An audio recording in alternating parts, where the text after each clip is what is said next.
সকালে চা বানাতে রান্নাঘরে গেছি। ছেলে এসে বলল, মা আমি চা বানাবো। আমি বললাম, তুই পারবি? সে হাসল, তোমার কাছে থেকে দেখেছি তো চা বানিয়ে 2 কাপ নিয়ে এল। একটা আমার হাতে দিল। টেস্ট করো। আমি চুমুক দিয়ে বললাম, বেশ ভালো। সে খুশি হয়ে বলল, তোমার মতো স্বাদ। আমি হাসলাম।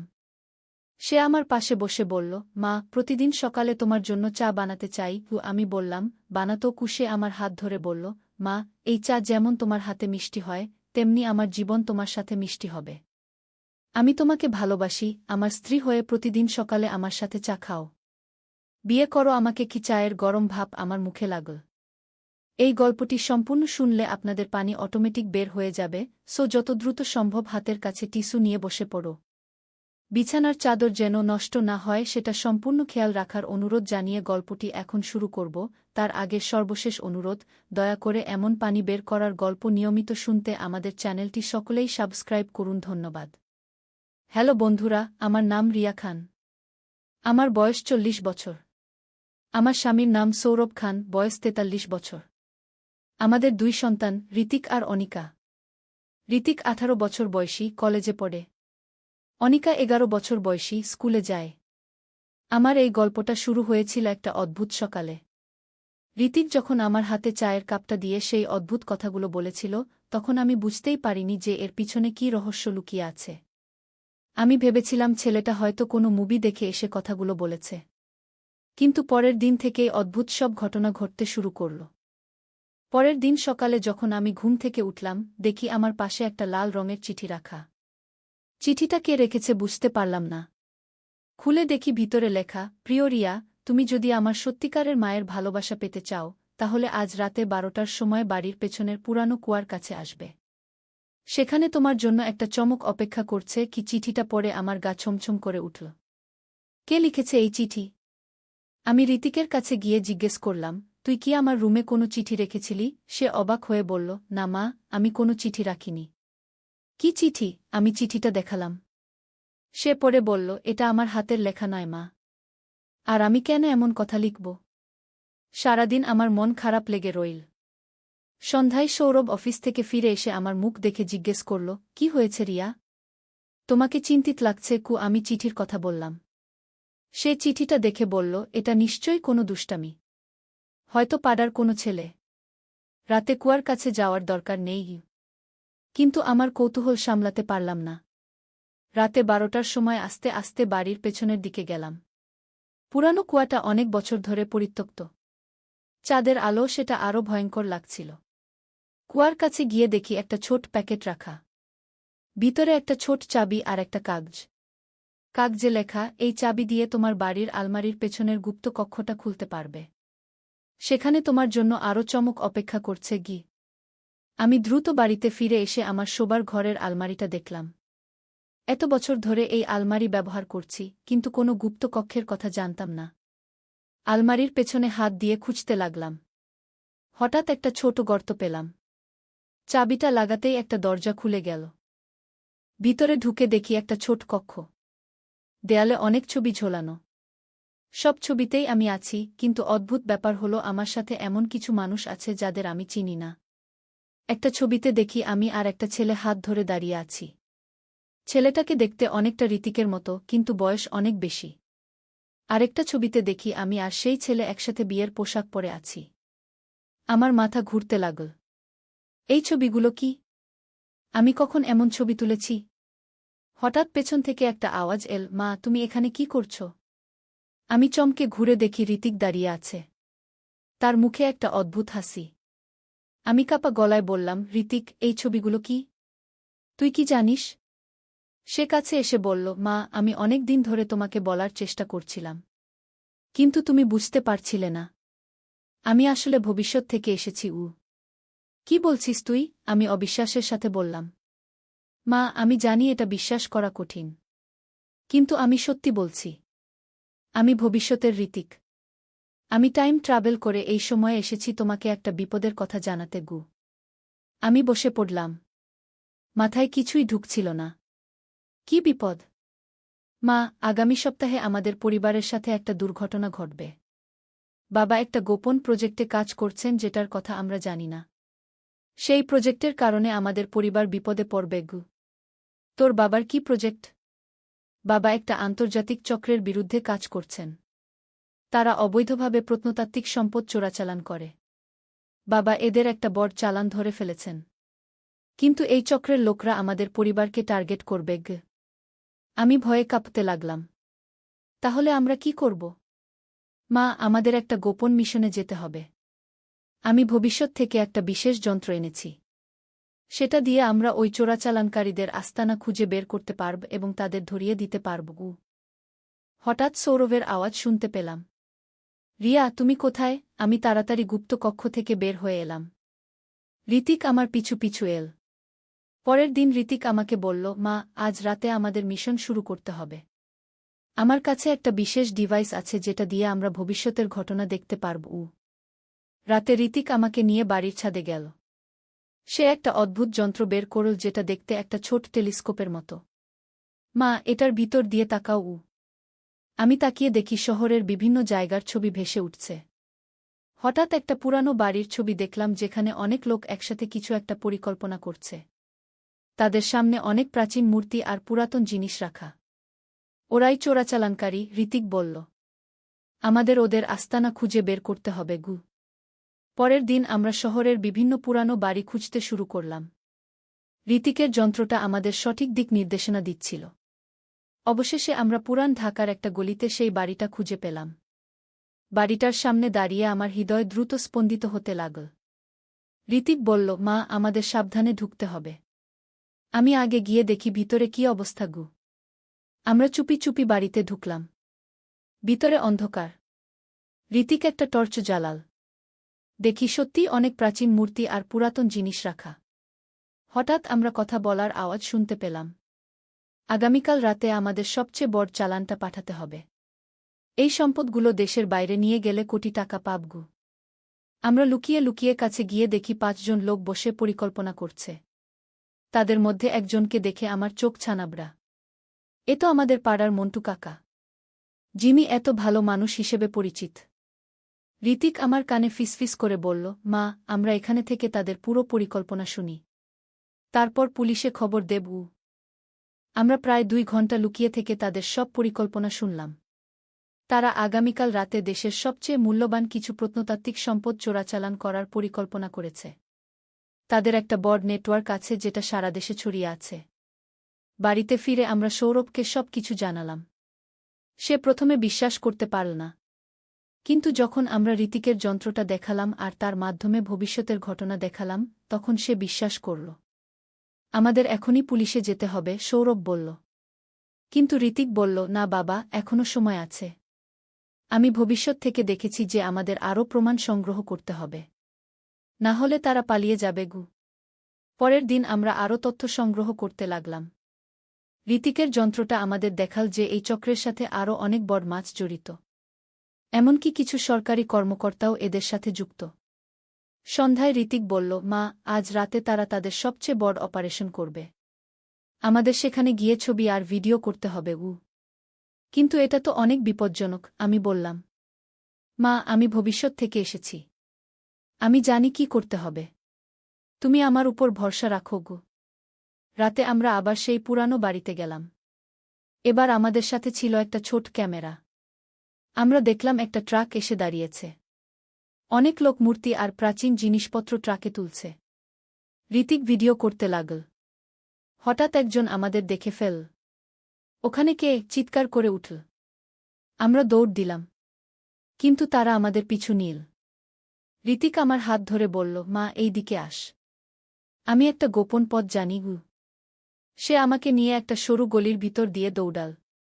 আমি হাঁপিয়ে উঠেছি। ঋতিক, আমি আর পারছি না ঘি। মা, আরেকটু। আমরা প্রায় নিরাপদ জায়গায় পৌঁছে গেছি। আমরা একটা পুরানো মসজিদের পিছনে লুকালাম। ঋতিক বলল, মা, আমি এখন পুলিশে ফোন করব। আমাদের কাছে যথেষ্ট প্রমাণ আছে গি। পরের দিন সকালে খবরের কাগজে দেখলাম বড় হেডলাইন, দেশের সবচেয়ে বড় প্রত্নতাত্ত্বিক চোরাচালান চক্র ধরা পড়েছে।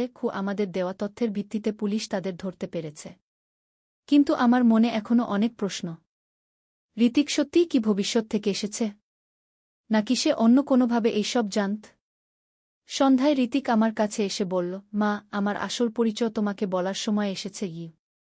তুই কি সত্যিই ভবিষ্যৎ থেকে এসেছিস? না মা, ঋতিক হেসে বলল। আমি আসলে একটা গোয়েন্দা সংস্থার জুনিয়র এজেন্ট।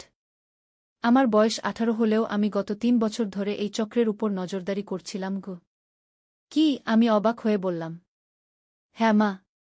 আমি জানতাম যে এই চক্রের সাথে আমাদের পাড়ার কিছু লোক জড়িত, কিন্তু প্রমাণ পেতে অনেক সময় লাগছিল। তোমাকে এই মিশনে জড়ানোর জন্য আমি ওই টাইম ট্রাভেলের গল্প বানিয়েছিলাম গো। তাহলে সেই যন্ত্রটা? ওটা একটা হাইটেক স্পাই ক্যামেরা, আমাদের সংস্থার তৈরি। এটা দিয়ে আমরা দূর থেকে তাদের কার্যকলাপ দেখতে পারতাম গো। আর সেই গুপ্তকক্ষ, সেটা আমি বানিয়েছিলাম। আমার মিশনের জন্য একটা গোপন জায়গা দরকার ছিল। ওই ছবিগুলো সব ফটোশপ করা। আমি একটু রেগে গেলাম। তুই আমাকে এত বড় মিথ্যা বলেছিস?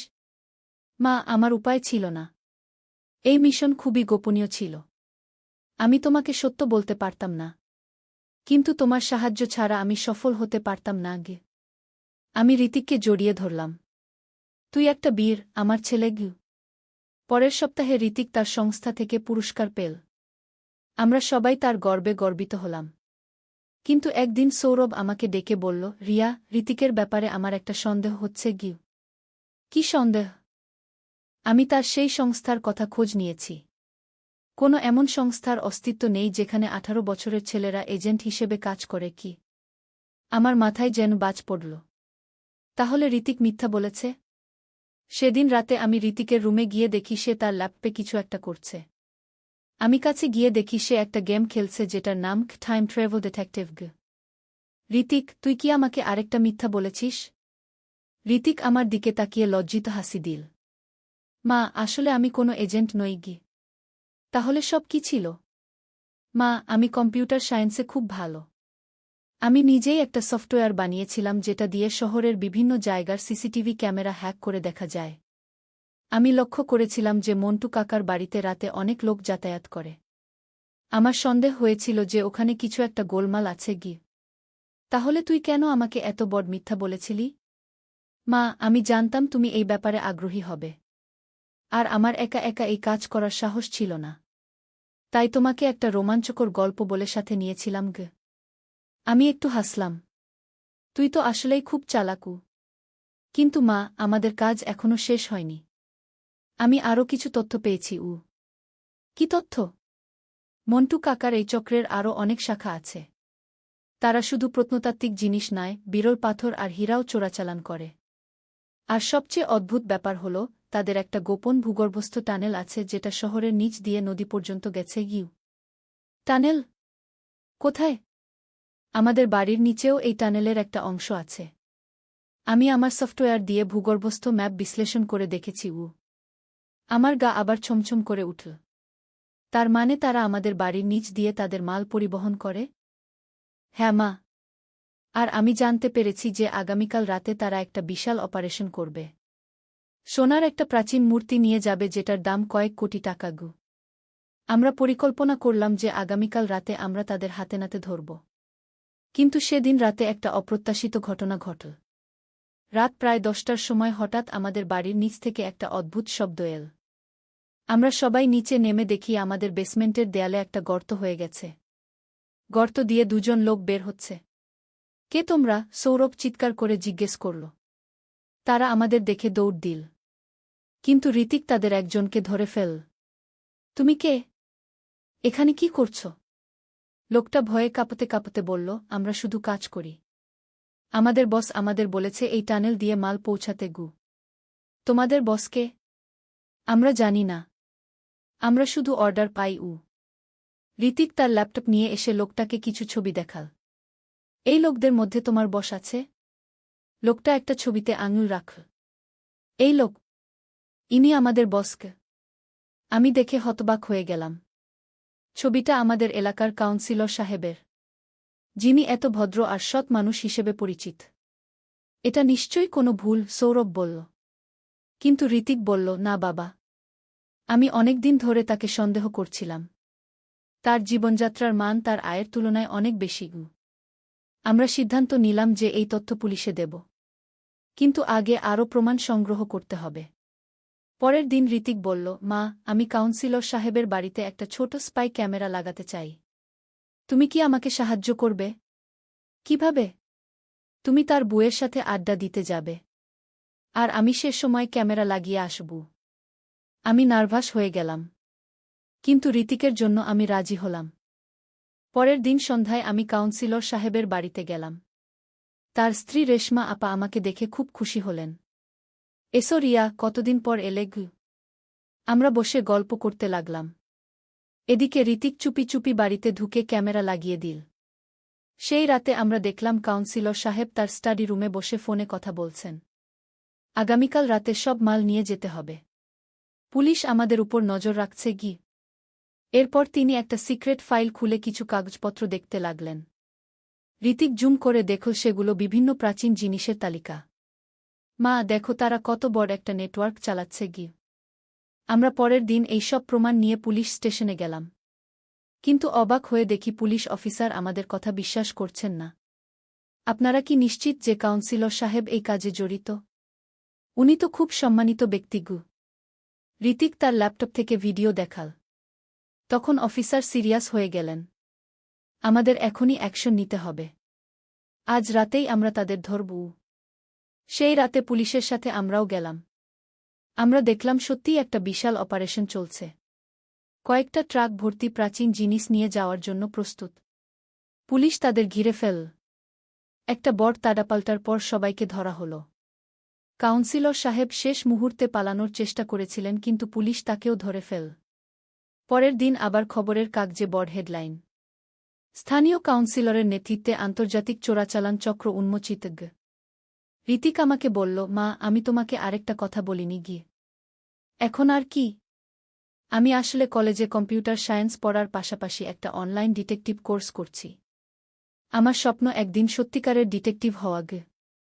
তুই আমাকে কেন সব কথা বলিসনি? মা, তুমি হয়তো আমাকে নিষেধ করতে, কিন্তু এই কেসটা সলভ করার পর আমি বুঝেছি যে আমি সত্যিই এই কাজের জন্য তৈরি।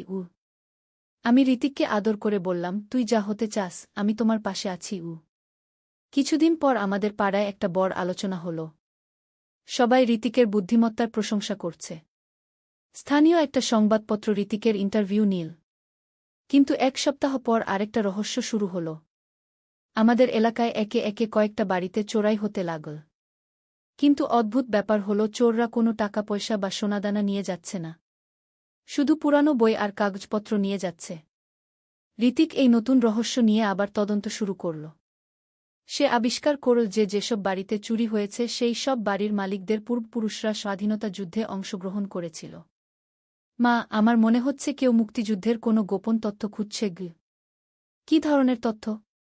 হয়তো কোনো গোপন ধনসম্পদের সন্ধান, অথবা কোনো গুরুত্বপূর্ণ দলিল গু। আমি ঋতিকের সাথে আবার অনুসন্ধান শুরু করলাম। আমরা প্রতিটা ক্ষতিগ্রস্ত বাড়ির মালিকদের সাথে কথা বললাম। সবাই একই কথা বল, চোররা শুধু পুরানো কাগজপত্র আর ছবি নিয়ে গেছে। একদিন আমাদের পুরানো প্রতিবেশী হাসান চাচা আমাদের কাছে এসে বললেন, রিয়া, তোমার ছেলে যেভাবে এলাকার সমস্যা সমাধান করছে সেটা দেখে আমার মনে একটা কথা এসেছে। কি কথা চাচা? আমার দাদা মুক্তিযুদ্ধের সময় একটা গুরুত্বপূর্ণ দায়িত্ব পালন করেছিলেন। উনি একটা বিশেষ দলিলের দায়িত্বে ছিলেন, যেটা নাকি একটা গোপন ধনভাণ্ডারের মানচিত্র ছিল। ঋতিক আগ্রহ নিয়ে জিজ্ঞেস করল, সেই দলিল এখন কোথায়? সেটাই তো সমস্যা। দাদা যুদ্ধের আগে সেই দলিল এলাকার 5টা পরিবারের কাছে ভাগ করে রেখে গিয়েছিলেন। প্রতিটা পরিবার একটা করে অংশ পেয়েছিল। 5টা অংশ একসাথে জোড়া লাগালেই পুরো মানচিত্র পাওয়া যাবে। সেই 5টা পরিবার কারা? যেসব বাড়িতে এখন চুরি হচ্ছে সেইগুলোই সেই 5টা পরিবার গু। আমার মনে হল যেন সব কিছু একসাথে মিলে যাচ্ছে। এই চোররা আসলে সেই গোপন মানচিত্রের খোঁজে 5টা বাড়িতে চুরি করছে। চাচা, আপনার কাছে সেই দলিলের অংশ আছে? হ্যাঁ, আছে। আমি সেটা খুব যত্নে রেখেছি। কিন্তু আমি একা সেটা দিতে পারি না। বাকি 4 পরিবারের সাথে আলোচনা করে সিদ্ধান্ত নিতে হবে গু। পরের দিন আমরা বাকি 4 পরিবারের সাথে দেখা করলাম। সবাই জানতেন তাদের পূর্বপুরুষদের কাছে এমন কিছু দলিল ছিল, কিন্তু কেউ জানতেন না যে এটা একটা গোপন ধনভাণ্ডারের মানচিত্র। আমরা সবাই মিলে সিদ্ধান্ত নিলাম যে 5টা অংশ একসাথে জোড়া লাগিয়ে দেখব। ঋতিক তার কম্পিউটার দিয়ে 5টা অংশের ছবি তুলে একসাথে জোড়া লাগাল। দেখা গেল এটা সত্যিই একটা মানচিত্র। মানচিত্রে একটা জায়গা চিহ্নিত আছে যেটা আমাদের এলাকার পুরানো মসজিদের নিচে। আমাদের এখন সেই জায়গায় যেতে হবে, ঋতিক বলল। আমরা 5টা পরিবার মিলে সেই পুরানো মসজিদে গেলাম। মসজিদের ইমাম সাহেব আমাদের অনুমতি দিলেন মসজিদের নিচের অংশ খোঁজার জন্য। আমরা খোঁজাখুঁজি করে একটা পুরানো সিডি পেলাম যেটা নিচের দিকে গেছে। নিচে নেমে দেখি একটা বড় কক্ষ। কক্ষের মাঝখানে একটা বড় সিন্দুক রাখা। সিন্দুক খুলে দেখি ভিতরে অনেক স্বর্ণমুদ্রা আর প্রাচীন অলংকার। সাথে একটা চিঠি। চিঠিতে লেখা যে এই সম্পদ মুক্তিযুদ্ধের সময় জনগণের কল্যাণের জন্য সংরক্ষণ করা হয়েছে। আমরা সবাই মিলে সিদ্ধান্ত নিলাম যে এই সম্পদ সরকারের কাছে হস্তান্তর করব যাতে এটা জাদুঘরে সংরক্ষণ করা হয়। কিন্তু এর পরের দিনই আরেকটা চমক অপেক্ষা করছিল। ঋতিক আমাকে বলল, মা, আমি তোমাকে আরেকটা সত্য কথা বলতে চাই। এখন আর কি? মা, আমি আসলে তোমার আসল ছেলে নই গি। আমি হতভম্ব হয়ে গেলাম। কি বলছিস তুই? মা, আমি আসলে এই এলাকার একটা এতিমখানার ছেলে। আমার আসল নাম সুমন। আমি ঋতিকের সাথে এতই মিল যে সবাই আমাকে ঋতিক ভেবে নিয়েছে গু। তাহলে আসল ঋতিক কোথায়?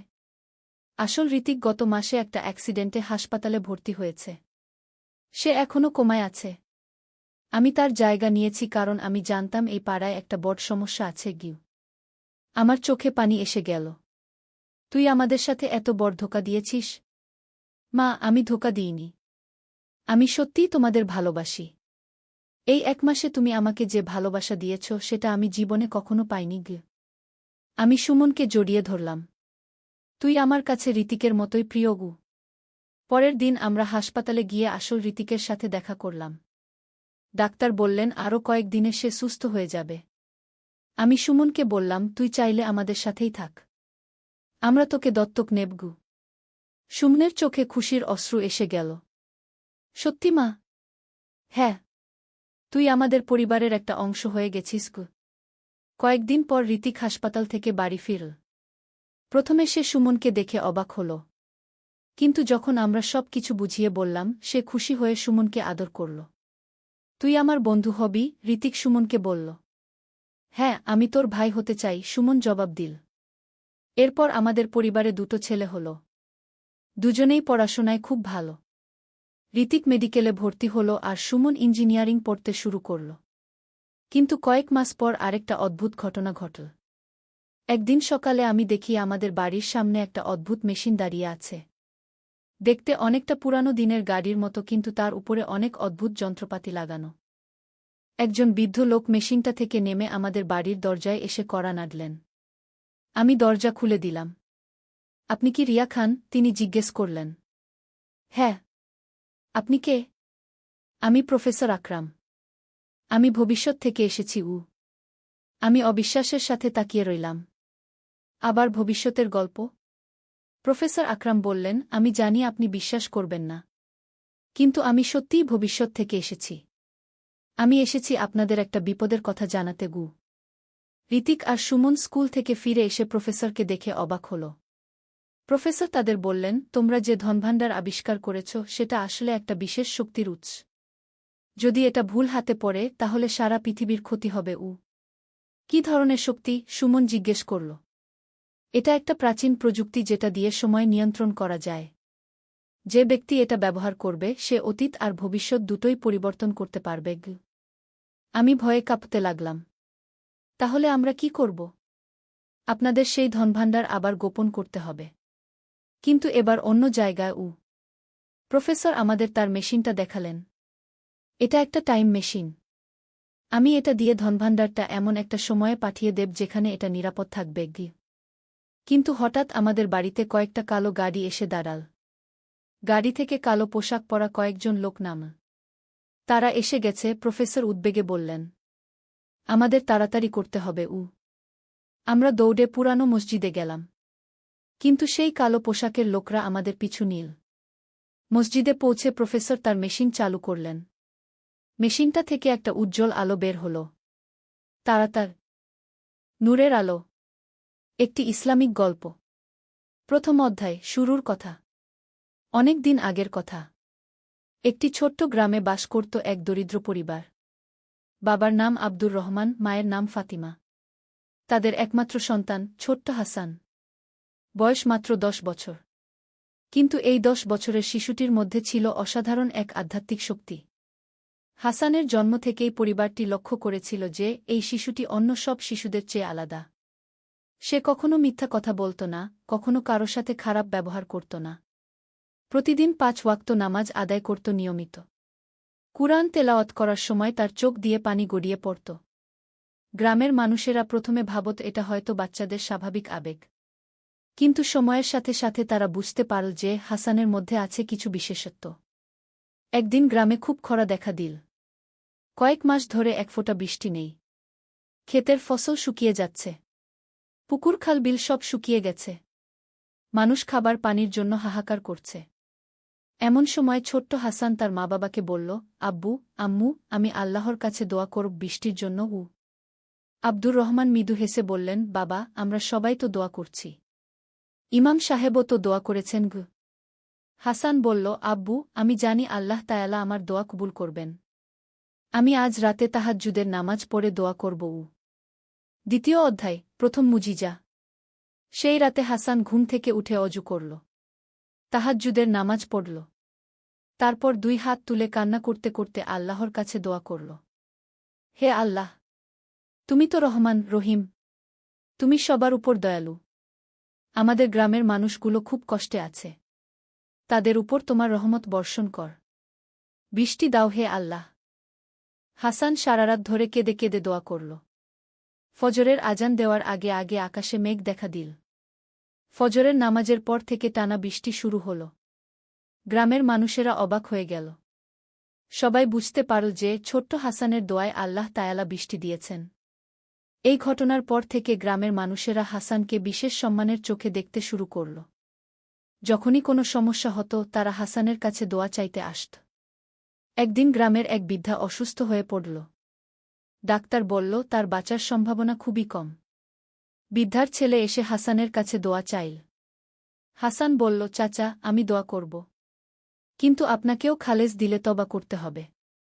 আল্লাহর কাছে ক্ষমা চাইতে হবে সব গুনাহের জন্য। সেই ব্যক্তি কান্না করে তবা করল। হাসান তার মায়ের জন্য দোয়া করল। আল্লাহর রহমতে কয়েকদিনের মধ্যেই বৃদ্ধা সুস্থ হয়ে গেল। তৃতীয় অধ্যায়, পরীক্ষার সময়। হাসানের বয়স যখন 15 বছর, তখন গ্রামে এক আলেম এলেন। তার নাম মৌলানা আকরাম উল্লাহ। তিনি শুনেছেন হাসানের বিশেষত্বের কথা। তিনি হাসানকে পরীক্ষা করতে চাইলেন।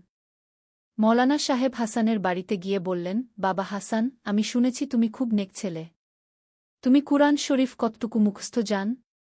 হাসান বিনয়ের সাথে বলল, হুজুর, আলহামদুলিল্লাহ, আমি পুরো কুরআন শরীফ মুখস্থ করেছি। মৌলানা সাহেব অবাক হলেন। 15 বছর বয়সে পুরো কুরআন হেফজ করা সাধারণ ব্যাপার নয়। তিনি হাসানকে বিভিন্ন সূরা তেলাওয়াত করতে বললেন। হাসান এত সুন্দর ও শুদ্ধ উচ্চারণে কুরআন তেলাওয়াত করল যে মৌলানা সাহেবের চোখ দিয়ে পানি এসে গেল। মৌলানা সাহেব বললেন, মাশাআল্লাহ বাবা, তোমার তেলাওয়াত শুনে আমার রুহে প্রশান্তি এসেছে। তুমি কি হাদিস শরীফও পড়েছ? হাসান বলল, জি হুজুর, আমি বুখারী শরীফ, মুসলিম শরীফ এবং অন্যান্য হাদিসের কিতাব পড়েছি। তবে আমার জ্ঞান অনেক সীমিত। মৌলানা সাহেব আরও অবাক হলেন। তিনি হাদিস সম্পর্কে কিছু কঠিন প্রশ্ন করলেন। হাসান সবগুলো প্রশ্নের নিখুঁত উত্তর দিল।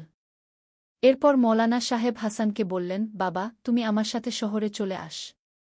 সেখানে আমার মাদ্রাসায় তুমি আরও উচ্চশিক্ষা নিতে পারগু। কিন্তু হাসান বলল, হুজুর, আমি আমার মা-বাবাকে ছেড়ে যেতে পারব না। তারা আমার উপর নির্ভরশীল। আর আল্লাহ তায়ালা আমাকে এই গ্রামেই রেখেছেন কোনো কারণে। চতুর্থ অধ্যায়, বড় পরীক্ষা। হাসানের বয়স যখন 20 বছর, তখন গ্রামে এক বিরাট বিপদ এল। গ্রামের পাশের পাহাড় থেকে প্রচণ্ড ঝড় বৃষ্টির কারণে পাথর গড়িয়ে আসতে শুরু করল। গ্রামের অর্ধেক বাড়িঘর ধ্বংস হয়ে গেল। অনেক মানুষ আহত হল। গ্রামের মানুষেরা ভয়ে আতঙ্কে হাসানের কাছে এল। তারা বলল, হাসান ভাই, আমরা সবাই মরে যাব। তুমি আল্লাহর কাছে দোয়া করগু। হাসান সবাইকে সমবেত করে বলল, আসুন আমরা সবাই মিলে আল্লাহর কাছে তওবা করি। আমাদের গুনাহের কারণেই হয়তো এই বিপদ এসেছে। সবাই একসাথে কান্নাকাটি করে তওবা করল। হাসান সবাইকে নিয়ে জামাতে দোয়া করল। তার দোয়া শুনে সবার অন্তরে শান্তি এল। অলৌকিকভাবে পরদিন থেকেই ঝড় বৃষ্টি বন্ধ হয়ে গেল। পাহাড় থেকে আর পাথর গড়াল না। গ্রামের মানুষেরা ধীরে ধীরে তাদের বাড়িঘর মেরামত করতে শুরু করল। এই ঘটনার পর গ্রামের বাইরে থেকেও মানুষেরা হাসানের কাছে আসতে শুরু করল। দূরদূরান্ত থেকে মানুষেরা তাদের সমস্যা নিয়ে আসত। কিন্তু হাসান কখনো নিজেকে বড় মনে করত না। সে সবসময় বলত, আমি তো একজন সাধারণ বান্দা। আল্লাহ তাআলাই সব করেন। আমি শুধু দোয়া করি। পঞ্চম অধ্যায়, হাসানের বিয়ে। হাসানের বয়স যখন 25 বছর, তখন গ্রামের মানুষেরা তার বিয়ের কথা ভাবতে শুরু করল। অনেক পরিবার তাদের মেয়ের বিয়ে হাসানের সাথে দিতে চাইত। কিন্তু হাসান তার মা-বাবাকে বলল, আম্মু আব্বু, আমার বিয়ে হোক একজন নেক মেয়ের সাথে, যে আল্লাহকে ভয় করে, নামাজ রোজা করে, সৌন্দর্য বা পয়সার দিকে না তাকিয়ে দিনদারির দিকে তাকান। কিছুদিন পর গ্রামেই এক নেক পরিবারে পাত্রী পাওয়া গেল। মেয়েটির নাম আয়েশা। খুব ভালো পরিবারের মেয়ে। নামাজি, রোজাদার, কুরআন তেলাওয়াত করে সুন্দর করে।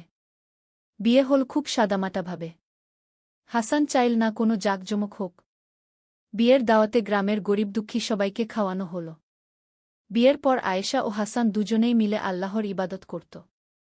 তাদের ঘরে সবসময় শান্তি বিরাজ করত। ষষ্ঠ অধ্যায়, সন্তানের জন্ম। বিয়ের 2 বছর পর আয়েশার গর্ভে সন্তান এল। হাসান খুব খুশি হল।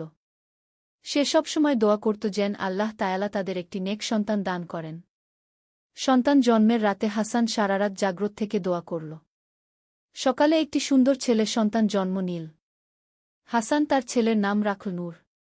কারণ হাসানের স্বপ্নে দেখেছিল যে এই সন্তান মানুষের জীবনে আলো ছড়াবে। নূর জন্মের পর থেকেই অসাধারণ সব লক্ষণ প্রকাশ পেল। সে কখনো অকারণে কান্নাকাটি করত না। যখন হাসান কুরআন তেলাওয়াত করত, নূর মনোযোগ দিয়ে শুনত। নূরের বয়স যখন 3 বছর, তখন থেকেই সে তার বাবার সাথে নামাজে দাঁড়াত। ছোট্ট হাত তুলে দোয়া করত। গ্রামের মানুষেরা বলাবলি করত, হাসানের ছেলেও বাবার মতোই নেক হচ্ছে। সপ্তম অধ্যায়, নতুন চ্যালেঞ্জ। নূরের বয়স যখন 5 বছর, তখন গ্রামে নতুন এক সমস্যা দেখা দিল। শহর থেকে কিছু ধনী ব্যবসায়ী এসে গ্রামের মানুষদের বিভ্রান্ত করতে শুরু করল। তারা বলত, ধর্মকর্ম করে কি হবে? টাকা পয়সা কামাও, ভোগবিলাস কর, জীবনটা উপভোগ কর। কিছু তরুণ তাদের কথায় প্রভাবিত হতে শুরু করল। তারা নামাজ কালাম ছেড়ে দিয়ে পার্টি করতে শুরু করল। হাসান এই দেখে খুব চিন্তিত হল। তিনি গ্রামের বয়োজ্যেষ্ঠ মানুষদের সাথে বৈঠক করলেন। হাসান বললেন, আমাদের তরুণদের সঠিক পথে ফিরিয়ে আনতে হবে। আমি তাদের সাথে কথা বলব।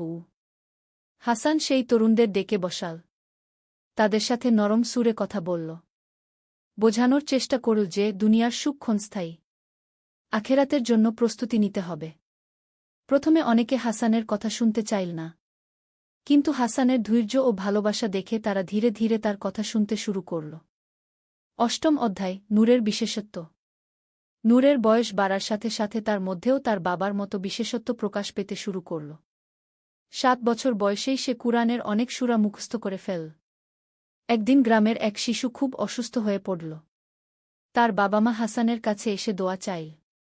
হাসান বলল, আমার ছেলে নূরও দোয়া করবে। আল্লাহ তাআলা হয়তো তার নির্দোষ দোয়া কবুল করবেন। নূর তার ছোট্ট হাত তুলে কান্না করে দোয়া করল। আল্লাহর রহমতে সেই শিশুটি সুস্থ হয়ে গেল। এরপর থেকে গ্রামের মানুষেরা বুঝতে পারল যে নূরের মধ্যেও আছে বিশেষ বরকত। নবম অধ্যায়, শিক্ষার গুরুত্ব। হাসান সবসময় বলত যে ইসলামিক শিক্ষার পাশাপাশি দুনিয়াবি শিক্ষাও প্রয়োজন। তাই গ্রামে একটি স্কুল প্রতিষ্ঠার উদ্যোগ নিল। হাসান গ্রামের সবাইকে বলল, আমাদের সন্তানরা যেন শিক্ষিত হয়ে গড়ে ওঠে। ইসলাম শিক্ষার প্রতি উৎসাহ দেয়া। অনেকে বলল, হাসান ভাই, আমাদের তো টাকা পয়সা নেই স্কুল বানানোর। হাসান বলল, আমরা সবাই মিলে চেষ্টা করব। আল্লাহ তাআলা সাহায্য করবেন।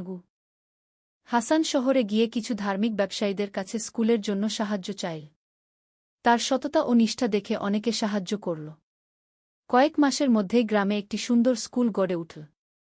সেখানে ইসলামিক শিক্ষার পাশাপাশি সাধারণ শিক্ষাও দেওয়া হতো। দশম অধ্যায়, বিপদের মোকাবেলা।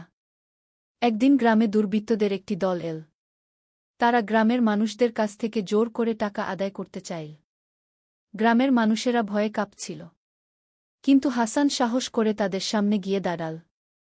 হাসান বলল, ভাইয়েরা, আমাদের গরিব মানুষদের কাছে আপনারা কি চাইছেন?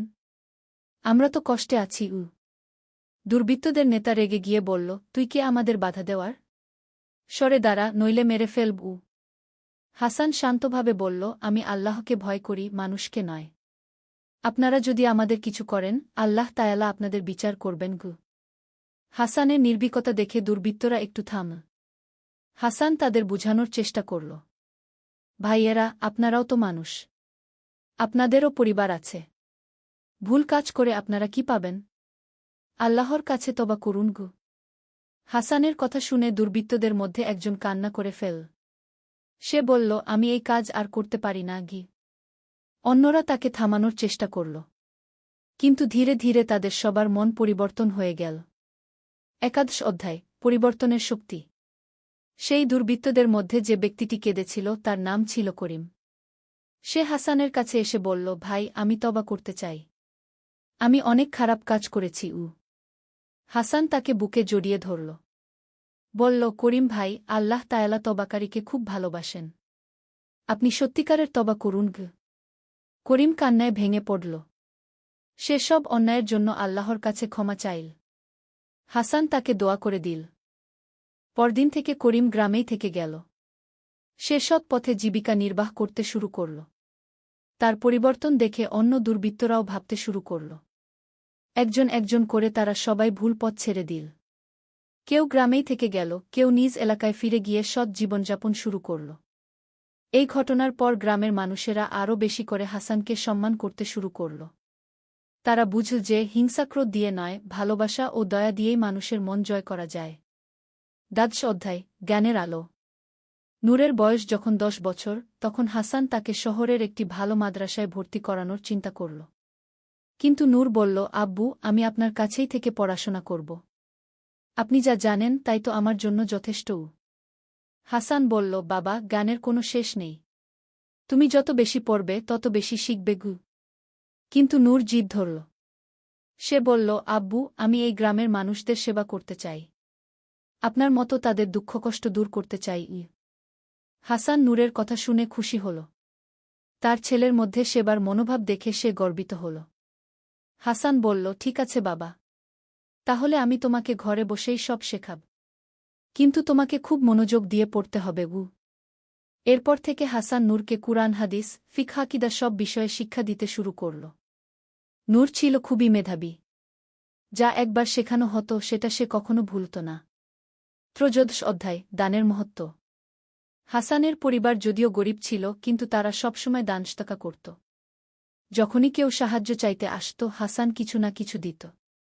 একদিন এক বিধবা মহিলা এসে বলল, হাসান ভাই, আমার কোনো খাবার নেই। সন্তানরা ক্ষুধায় কাঁদছে। সেদিন হাসানের ঘরেও খাবার ছিল খুবই কম। কিন্তু সে তার নিজের পরিবারের খাবারের অর্ধেকটা সেই মহিলাকে দিয়ে দিল। আয়েশা প্রথমে একটু চিন্তিত হল। কিন্তু হাসান বলল, আয়েশা, আল্লাহ তায়ালা বলেছেন, তোমরা দান কর, আমি তোমাদের দেব। আল্লাহ আমাদের রিজিকের গ্যারান্টি দিয়েছেন। সত্যিই পরদিনই গ্রামের এক ধনী ব্যক্তি হাসানকে কিছু চালডাল উপহার দিল। সে বলল, হাসান ভাই, আপনার দানের কথা শুনেছি। আল্লাহর খাতিরে এটুকু গ্রহণ করুন। নূর এই ঘটনা দেখে শিখল যে দান করলে আল্লাহ তায়ালা আরও বেশি দেন। চতুর্দশ অধ্যায়, কঠিন সময়। নূরের বয়স যখন 12 বছর, তখন হাসানের বাবা আব্দুর রহমান অসুস্থ হয়ে পড়লেন। ডাক্তার বলল, তার অবস্থা খুবই খারাপ। হাসান রাতদিন তার বাবার সেবা করতে লাগল। নূরও দাদার সেবায় সর্বক্ষণ লেগে থাকত। আব্দুর রহমান হাসানকে ডেকে বললেন, বাবা হাসান, আমি চলে যাব। তুমি এই গ্রামের মানুষদের সেবা করে যেও। নূরকে ভালো করে শিক্ষা দিয়ে গড়ে তোলব। হাসান কান্নায় ভেঙে পড়ল। বলল, আব্বু, আপনি ভালো হয়ে যাবেন। আমি দোয়া করছি। আব্দুর রহমান মৃদু হেসে বললেন, বাবা, মৃত্যু তো আল্লাহর ইচ্ছা। আমি আল্লাহর কাছে চলে যেতে প্রস্তুত। তুমি কান্নাকাটি করো না। আল্লাহর ফয়সালা রাজি থাকু। কয়েকদিন পর আব্দুর রহমান ইন্তেকাল করলেন। হাসান ধৈর্যের সাথে এই শোক সহ্য করল। সে জানত যে আল্লাহ যা করেন সেটাই ভালো। পঞ্চদশ অধ্যায়, নূরের দায়িত্ব। দাদার মৃত্যুর পর নূর আরও বেশি গম্ভীর হয়ে গেল। সে বুঝতে পারল যে এখন তার বাবার পাশে দাঁড়ানোর সময় এসেছে। নূর তার বাবাকে বলল, আব্বু, এখন থেকে আমিও আপনার সাথে গ্রামের মানুষদের সেবা করব। আমি প্রস্তুত। হাসান নূরের দিকে তাকিয়ে মৃদু হাসল। বলল, তুমি এখনো ছোট বাবা, আরেকটু বড় হওই। কিন্তু নূর বলল, আব্বু, বয়সে আমি ছোট হতে পারি, কিন্তু আল্লাহর রহমতে আমার মধ্যে বুদ্ধি আছে। আমি চাই গ্রামের বাচ্চাদের পড়াশোনা শেখাতে। হাসান নূরের কথায় রাজি হল। নূর গ্রামের ছোট ছোট বাচ্চাদের কুরআন শরীফ ও বাংলা গণিত শেখানো শুরু করল। ছোট্ট নূরের পড়ানোর ধরন ছিল খুবই আকর্ষণীয়। সে গল্পের ছলে শিক্ষা দিত। বাচ্চারা তার কথা মনোযোগ দিয়ে শুনত। ষষ্ঠ অধ্যায়, নতুন সংকট। নূরের বয়স যখন 15 বছর, তখন গ্রামে আরেকটি বড় সমস্যা দেখা দিল। দুটি পরিবারের মধ্যে জমি নিয়ে বিরোধ শুরু হল। একদিকে ছিল করিম সাহেবের পরিবার, অন্যদিকে রহিম সাহেবের পরিবার। তাদের মধ্যে বছরের পর বছর ধরে জমি নিয়ে বিবাদ চলছিল। এই বিবাদ এত বেড়ে গেল যে দুই পরিবারের সদস্যরা একে অপরের সাথে কথাই বলত না। গ্রামের মানুষেরা দুই ভাগে ভাগ হয়ে গেল। হাসান এই অবস্থা দেখে খুব চিন্তিত হল। সে বুঝল যে এই বিবাদ গ্রামের শান্তি নষ্ট করছে। হাসান প্রথমে করিম সাহেবের কাছে গেল। বলল, করিম ভাই, আপনি তো আল্লাহকে ভয় করেন। এই বিবাদ ভালো কিছু নয়। করিম বলল, হাসান ভাই, আমি তো ন্যায্য অধিকার চাইছি। ওই জমি আমার বাবার। তারপর হাসান রহিম সাহেবের কাছে গেল। তিনিও একই কথা বললেন। হাসান বুঝল যে আলাদা আলাদা কথা বলে কোনো সমাধান হবে না। সপ্তদশ অধ্যায়, সমাধানের পথ। হাসান দুই পরিবারের সবাইকে মসজিদে ডেকে বসাল। সেখানে গ্রামের বয়োজ্যেষ্ঠ মানুষরাও উপস্থিত ছিল। হাসান প্রথমে কুরআনের একটি আয়াত তেলাওয়াত করল, আর মুমিনরা হল পরস্পর ভাই। তারপর বলল, ভাইয়েরা, আমরা সবাই এক আল্লাহর বান্দা। আমাদের মধ্যে এত বিবাদ কেন? দুনিয়ার সম্পত্তি তো একদিন এখানেই থেকে যাবে। করিম ও রহিম দুজনেই চুপ করে থাকল। হাসান আবার বলল, আমার একটি প্রস্তাব আছে। সেই জমি দিয়ে একটি মক্তব বানানো হোক। এতে দুই পরিবারেরই সোয়াব হবে। প্রথমে দুজনেই এই প্রস্তাবে রাজি হল না। কিন্তু হাসান ধৈর্য ধরে তাদের বোঝানো শুরু করল। হাসান বলল, ভাবুন তো, আখেরাতে আল্লাহর কাছে কি বলবেন? আমি দুনিয়ার জমি নিয়ে লড়াই করেছি, নাকি বলবেন আমি শিক্ষার জন্য জমি দান করেছি? হাসানের কথা শুনে করিম সাহেবের চোখে পানি এল। তিনি বললেন, হাসান ভাই, আপনি ঠিক বলেছেন। আমি আমার অংশ দান করে দিচ্ছি। রহিম সাহেবও তখন বললেন, আমিও দান করছি। দুই পরিবার একে অপরের কাছে ক্ষমা চাইল। গ্রামে আবার শান্তি ফিরে এল। অষ্টাদশ অধ্যায়, নূরের বিয়ে। নূরের বয়স যখন 20 বছর, তখন হাসান তার বিয়ের কথা ভাবতে শুরু করল। কিন্তু নূর বলল, আব্বু, আমি এখনো বিয়ে করতে চাই না। আরও কয়েক বছর গ্রামের সেবা করতে চাই। হাসান বলল, বাবা, বিয়ে করা সুন্নত। তুমি বিয়ে করে আরও ভালো মানুষ হয়ে উঠবে। নূর তার বাবার কথা মেনে নিল। অনেক খোঁজাখুঁজির পর পাশের গ্রামে একটি ভালো পরিবারে পাত্রী পাওয়া গেল।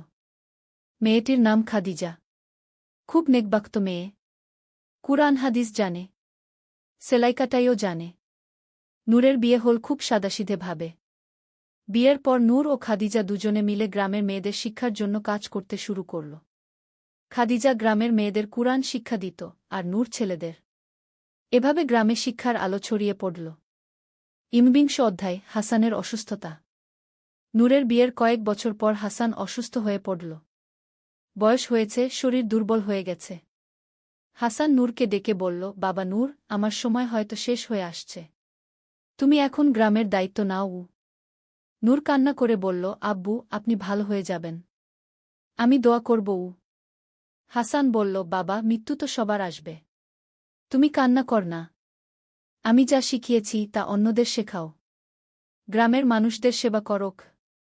নূর প্রতিদিন তার বাবার সেবায় লেগে থাকল। খাদিজাও শাশুড়ির পাশাপাশি হাসানের সেবা করত। হাসান তার জীবনের শেষ দিনগুলোতেও মানুষদের উপদেশ দিত। তার কাছে যারা আসত তাদের সবাইকে ভালো পথের দিকে ডাকত। ২০ অধ্যায়, হাসানের বিদায়। একদিন সকালে হাসান খুব দুর্বল হয়ে পড়ল। সে নূরকে ডেকে বলল, বাবা, আমি চলে যাব। তুমি আমার জন্য দোয়া করোগ। নূর কান্নায় ভেঙে পড়ল। কিন্তু হাসান তাকে সান্ত্বনা দিল। হাসান বলল, কান্না করো না বাবা। আমি আল্লাহর কাছে চলে যাচ্ছি। তুমি গ্রামের মানুষদের সেবা করো, দরিদ্রদের সাহায্য করো, সবার সাথে ভালো ব্যবহার করো। এরপর হাসান কালেমা পড়তে পড়তে শেষ নিঃশ্বাস ত্যাগ করল। গ্রামের সব মানুষ হাসানের জানাজায় অংশগ্রহণ করল। সবার চোখেই পানি। তারা একজন মহান মানুষকে হারিয়েছে। হাসানের মৃত্যুর পর নূর গ্রামের দায়িত্ব নিল। সে তার বাবার মতোই মানুষের সেবায় নিজেকে নিয়োজিত করল। ১ অধ্যায় নূরের নেতৃত্ব। হাসানের মৃত্যুর পর নূর গ্রামের মানুষদের কাছে আরও প্রিয় হয়ে উঠল। তার বাবার মতোই সে সবার সমস্যার সমাধান করার চেষ্টা করত। একদিন গ্রামে বন্যা হল। অনেক বাড়িঘর পানিতে ডুবে গেল। নূর রাতদিন পরিশ্রম করে মানুষদের উদ্ধার কাজে সাহায্য করল। নূর গ্রামের যুবকদের সংগঠিত করে একটি স্বেচ্ছাসেবক দল গঠন করল। তারা যে কোনো বিপদে মানুষদের সাহায্য করত। নূরের স্ত্রী খাদিজাও মহিলাদের সংগঠিত করে দুর্গত মানুষদের খাবার ও কাপড়ের ব্যবস্থা করল। গ্রামের মানুষেরা বলাবলি করত, নূর ভাই তার বাবার মতোই। আল্লাহ তাকে দীর্ঘ জীবন দান করুন গো। ২ অধ্যায় নূরের সন্তান। নূর ও খাদিজার ঘরে একটি সন্তান জন্ম নিল। তারা তার নাম রাখল হিদায়েত। কারণ তারা চাইত এই সন্তান মানুষদের সঠিক পথ দেখাবে। হিদায়েত জন্ম থেকেই খুব শান্ত স্বভাবের ছিল। নূর তাকে ছোটবেলা থেকেই ইসলামিক শিক্ষা দিতে শুরু করল। হিদায়েত যখন ৫ বছর বয়সে পদার্পণ করল, তখন থেকেই সে দাদু হাসানের গল্প শুনতে খুব ভালোবাসত। নূর তার ছেলেকে বলত, বাবা, তোমার দাদু ছিল খুব নেক মানুষ। তুমিও তার মতো হতে চেষ্টা করোক। হিদায়েত বলত, আব্বু, আমিও দাদুর মতো মানুষদের সাহায্য করব। ৩ অধ্যায় শিক্ষার প্রসার। নূর তার বাবার স্বপ্নকে এগিয়ে নিয়ে যাওয়ার জন্য গ্রামে একটি বড় মাদ্রাসা প্রতিষ্ঠার উদ্যোগ নিল। সে শহরের বিভিন্ন দাতব্য সংস্থার কাছে সাহায্য চাইল। তার সততা ও নিষ্ঠা দেখে অনেকে সাহায্য করল। কয়েক বছরের প্রচেষ্টায় গ্রামে একটি সুন্দর মাদ্রাসা গড়ে উঠল। সেখানে দূরদূরান্ত থেকে ছাত্ররা পড়তে আসত। নূর নিজেই সেখানে পড়াত। তার পড়ানোর ধরন ছিল খুবই আকর্ষণীয়। সে গল্পের মাধ্যমে কুরআন হাদিসের শিক্ষা দিত। মাদ্রাসার ছাত্ররা নূরকে খুব ভালোবাসত। তারা তাকে উস্তাদ জি বলে ডাকত। ৪ অধ্যায় সমাজসেবা। নূর শুধু শিক্ষার ক্ষেত্রেই কাজ করত না, সমাজের অন্যান্য সমস্যার সমাধানেও তার ভূমিকা ছিল। একদিন গ্রামে একটি বিধবা মহিলার একমাত্র ছেলে গুরুতর অসুস্থ হয়ে পড়ল। তার চিকিৎসার জন্য অনেক টাকার প্রয়োজন। নূর গ্রামবাসীদের সাথে আলোচনা করে একটি তহবিল গঠন করল। সবাই মিলে চাঁদা দিয়ে সেই ছেলের চিকিৎসার ব্যবস্থা করল। এভাবে নূর গ্রামে একটি সামাজিক নিরাপত্তা ব্যবস্থা গড়ে তুলল। যার যখন প্রয়োজন হতো সবাই মিলে তার পাশে দাঁড়াত। ৫ অধ্যায় হিদায়েতের বেড়ে ওঠা। হিদায়েত বড় হতে হতে তার বাবা ও দাদুর মতো গুণাবলী প্রকাশ পেতে শুরু করল। সে মাত্র ১০ বছর বয়সেই কুরআনের অর্ধেক মুখস্থ করে ফেলেছিল। একদিন গ্রামের একটি শিশু হারিয়ে গেল। সবাই খুঁজে পেল না। হিদায়েত বলল, আব্বু, আমি দোয়া করি, আল্লাহ তাআলা সেই বাচ্চাকে ফিরিয়ে দেবেন গো। হিদায়েত কান্না করে দোয়া করল। কয়েক ঘণ্টা পরেই সেই শিশুকে নিরাপদে পাওয়া গেল। গ্রামের মানুষেরা বুঝল যে হিদায়েতের মধ্যেও তার দাদু ও বাবার মতো বিশেষ বরকত রয়েছে। ৬ অধ্যায় পরবর্তী প্রজন্ম। বছরের পর বছর এভাবে চলতে থাকল। নূরের পরিবার মানে হাসানের বংশধররা গ্রামে মানুষদের সেবায় নিজেদের নিয়োজিত রাখল। হিদায়েত বড় হয়ে বিয়ে করল। তারও একটি ছেলে হল। নাম রাখা হল নুরুল হুদা। এভাবে প্রজন্মের পর প্রজন্ম ধরে হাসানের পরিবার গ্রামের মানুষদের সেবা করে চল। তাদের প্রতিটি প্রজন্ম ছিল আগের চেয়ে আরও নেক ও আল্লাহভীরু। গ্রামটিও ধীরে ধীরে পরিবর্তিত হল। শিক্ষার আলো আলোকিত হয়ে গেল। অশিক্ষা, কুশিক্ষা, কুসংস্কার সব দূর হয়ে গেল। ৭ অধ্যায় উপসংহার। অনেক বছর পরে যখন এই গল্প মানুষের মুখে মুখে ছড়ায়, তখনও হাসান ও তার বংশধরদের কথা মানুষ শ্রদ্ধার সাথে স্মরণ করে। এই গল্প আমাদের শেখায় যে একজন মানুষ যদি সত্যিকারের আল্লাহভীরু হয়, তাহলে সে শুধু নিজের জীবনেই পরিবর্তন আনে না, বরং পুরো সমাজে ইতিবাচক পরিবর্তন আনতে পারে। হাসানের জীবন থেকে আমরা শিখি সবর ও ধৈর্যের গুরুত্ব, দানের মাহাত্ম্য, শিক্ষার প্রয়োজনীয়তা, সমাজসেবার গুরুত্ব, পারিবারিক মূল্যবোধ, আল্লাহর প্রতি পূর্ণ আস্থা। তার ছেলে নূর ও নাতি হিদায়েতের জীবন দেখায় যে ভালো গুণাবলী কিভাবে বংশপরম্পরায় চলে যায়। শিক্ষণীয় বিষয়। এই গল্প থেকে আমাদের জীবনে প্রয়োগ করার মতো অনেক শিক্ষা পাওয়া যায়। ১. আল্লাহর প্রতি আস্থা। হাসান সবসময় আল্লাহর উপর ভরসা রাখত। যে কোনো সমস্যায় প্রথমে আল্লাহর কাছে দোয়া করত। ২. ধৈর্য ও সবর। জীবনের যে কোনো কষ্টকে সে ধৈর্যের সাথে সহ্য করত। কখনো আল্লাহর প্রতি অভিযোগ করত না। ৩. সম। একদিন আলী সাহেব সোহেলের অফিসে এলেন। সোহেল তাকে দেখে অবাক হয়ে গেল। স্যার, আপনি এখানে? হ্যাঁ সোহেল, তোমার অফিস একবার দেখতে চাইলাম। খুব সুন্দর হয়েছে গু। আলী সাহেব পুরো অফিস ঘুরে দেখলেন। কর্মচারীদের সাথে কথা বললেন। তারপর সোহেলের রুমে এসে বসলেন। সোহেল, তুমি অনেক দূর এসেছ। মনে আছে ৭ বছর আগে তুমি যখন আমার অফিসে প্রথম এসেছিলে চা বানানোর কাজ করতে? হ্যাঁ স্যার, সব মনে আছে ইউ। আমি গর্বিত যে আমি তোমাকে একটা সুযোগ দিয়েছিলাম, আর তুমি সেই সুযোগকে কাজে লাগিয়েছ। জানো সফলতার মূল সূত্র কি? কি স্যার? কঠোর পরিশ্রম, সততা আর হাল না ছাড়া। তোমার মধ্যে এই ৩টা গুণই আছে গু। সোহেল চোখে জল নিয়ে বলল, আপনি না থাকলে আজ আমি এখানে পৌঁছাতে পারতাম না স্যার। না সোহেল, আমি শুধু একটা দরজা খুলে দিয়েছিলাম। ভেতরে ঢুকে পথ তৈরি করেছ তুমি নিজে গু। আলী সাহেব চলে যাওয়ার আগে বললেন, আমার একটা বড় প্রজেক্ট আছে। একটা 20 ফ্লোর বিজনেস টাওয়ার। আমি চাই তুমি এই প্রজেক্টে আমার সাথে পার্টনার হও। ৫০-৫০। রাজি? সোহেল অবাক হয়ে গেল। এত বড় প্রজেক্ট? স্যার, আমার কি যথেষ্ট সামর্থ্য আছে? আছে। আমি বিশ্বাস করি সোহেল রাজি হয়ে গেল। এটা তার জীবনের সবচেয়ে বড় প্রজেক্ট হবে। ৫০ অধ্যায়, বড় চ্যালেঞ্জ। 20 ফ্লোর বিজনেস টাওয়ারের কাজ শুরু হল। এটা সোহেলের জীবনের সবচেয়ে বড় চ্যালেঞ্জ। প্রজেক্টের বাজেট প্রায় ১০ করোড় টাকা। সোহেলকে ৫ করোড় টাকা ইনভেস্ট করতে হবে। সোহেল তার সব সঞ্চয়ে, ব্যাংক লোন আর কিছু ইনভেস্টর থেকে টাকা জোগাড় করল। এটা একটা বিশাল ঝুঁকি। যদি প্রজেক্ট ব্যর্থ হয়, সব শেষ। মিনা চিন্তিত ছিল। সোহেল, এত বড় ঝুঁকি নেওয়া ঠিক হবে?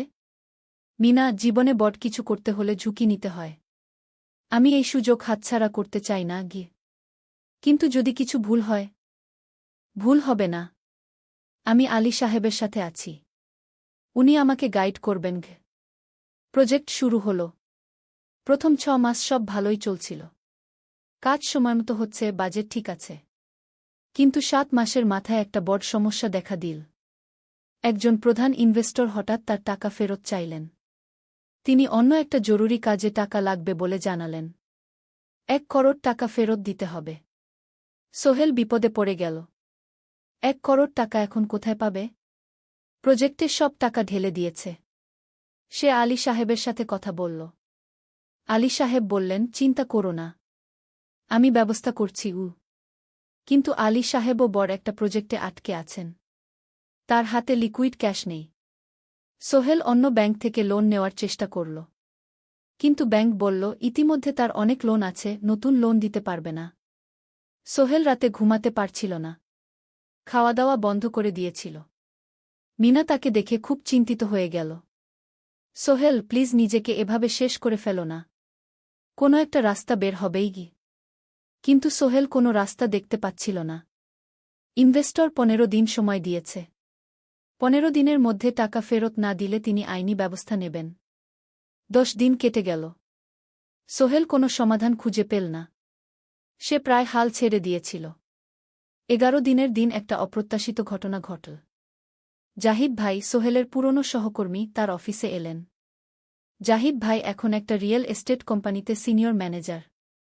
সোহেল, আমি তোমার সমস্যার কথা শুনেছি গু। হ্যাঁ ভাই, আমি বিপদে পড়েছি। আমি তোমাকে সাহায্য করতে চাই। আমার কিছু সঞ্চয় আছে, ৫ লাখ টাকা। তুমি নাও। সোহেল চোখে জল নিয়ে বলল, ভাই আমি কিছু বলার দরকার নেই। তুমি আমাকে অনেক কিছু শিখিয়েছ। তোমার কাছ থেকে পরিশ্রম আর সততা শিখেছি। এখন আমার পালা তোমাকে সাহায্য করার। জাহিদ ভাই চলে যাওয়ার পর আরও দুজন এলো। একজন সোহেলের পুরনো ক্লায়েন্ট, আরেকজন তার কর্মচারী। দুজন মিলে আরও ৮ লাখ টাকা দিল। করিম মামা ২০ লাখ টাকা ব্যবস্থা করলেন। তার কিছু বন্ধুদের কাছ থেকে ধার করে। মিনা তার সব গয়না বিক্রি করে ১০ লাখ টাকা দিল। সবাই মিলে প্রায় ৪৫ লাখ টাকা জোগাড় হল। বাকি ৬৫ লাখ টাকা সোহেল তার অফিসের সব অ্যাসেট বিক্রি করে আর একটা প্রাইভেট ফিন্যান্স কোম্পানি থেকে উচ্চ সুদে লোন নিয়ে ব্যবস্থা করল। ঠিক ১৪ দিনের দিন সোহেল ইনভেস্টরকে ১ করোড় টাকা ফেরত দিল। ইনভেস্টর টাকা নিয়ে চলে গেলেন। সোহেল তার অফিসে ফিরে এসে চেয়ারে বসে কাঁদল।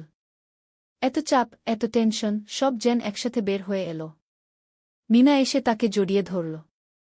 আমরা পেরেছি সোহেল, আমরা পেরেছি গু।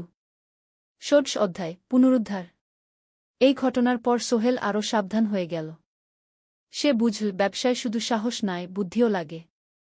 ঝুঁকি নিতে হয়, কিন্তু হিসাব করে। প্রজেক্ট চলতে থাকল। এবার সোহেল আরও সতর্কতার সাথে সবকিছু পরিচালনা করল। প্রতিটা খরচ হিসাব করল, প্রতিটা সিদ্ধান্ত ভেবেচিন্তে নিল। আরও ১ বছর পর 20 ফ্লোর বিজনেস টাওয়ার সম্পন্ন হল। চমৎকার বিল্ডিং, শহরের অন্যতম সুন্দর ভবন। বিল্ডিংয়ের উদ্বোধন অনুষ্ঠানে শহরের মেয়র এলেন। অনেক ব্যবসায়ী, সাংবাদিক এল। সোহেলের নাম পত্রিকায় ছাপা হল। স্বপ্নের শহরে এক তরুণ উদ্যোক্তার সফলতার গল্পও। প্রজেক্ট থেকে সোহেলের লাভ হল প্রায় ২ করোড় টাকা। এই টাকা দিয়ে সে সব ঋণ শোধ করল। জাহিদ ভাইয়ের টাকা ফেরত দিল। করিম মামার ঋণ শোধ করল। যারা সাহায্য করেছিল সবাইকে টাকা ফেরত দিল। মিনার জন্য নতুন গয়না কিনল, আরও সুন্দর।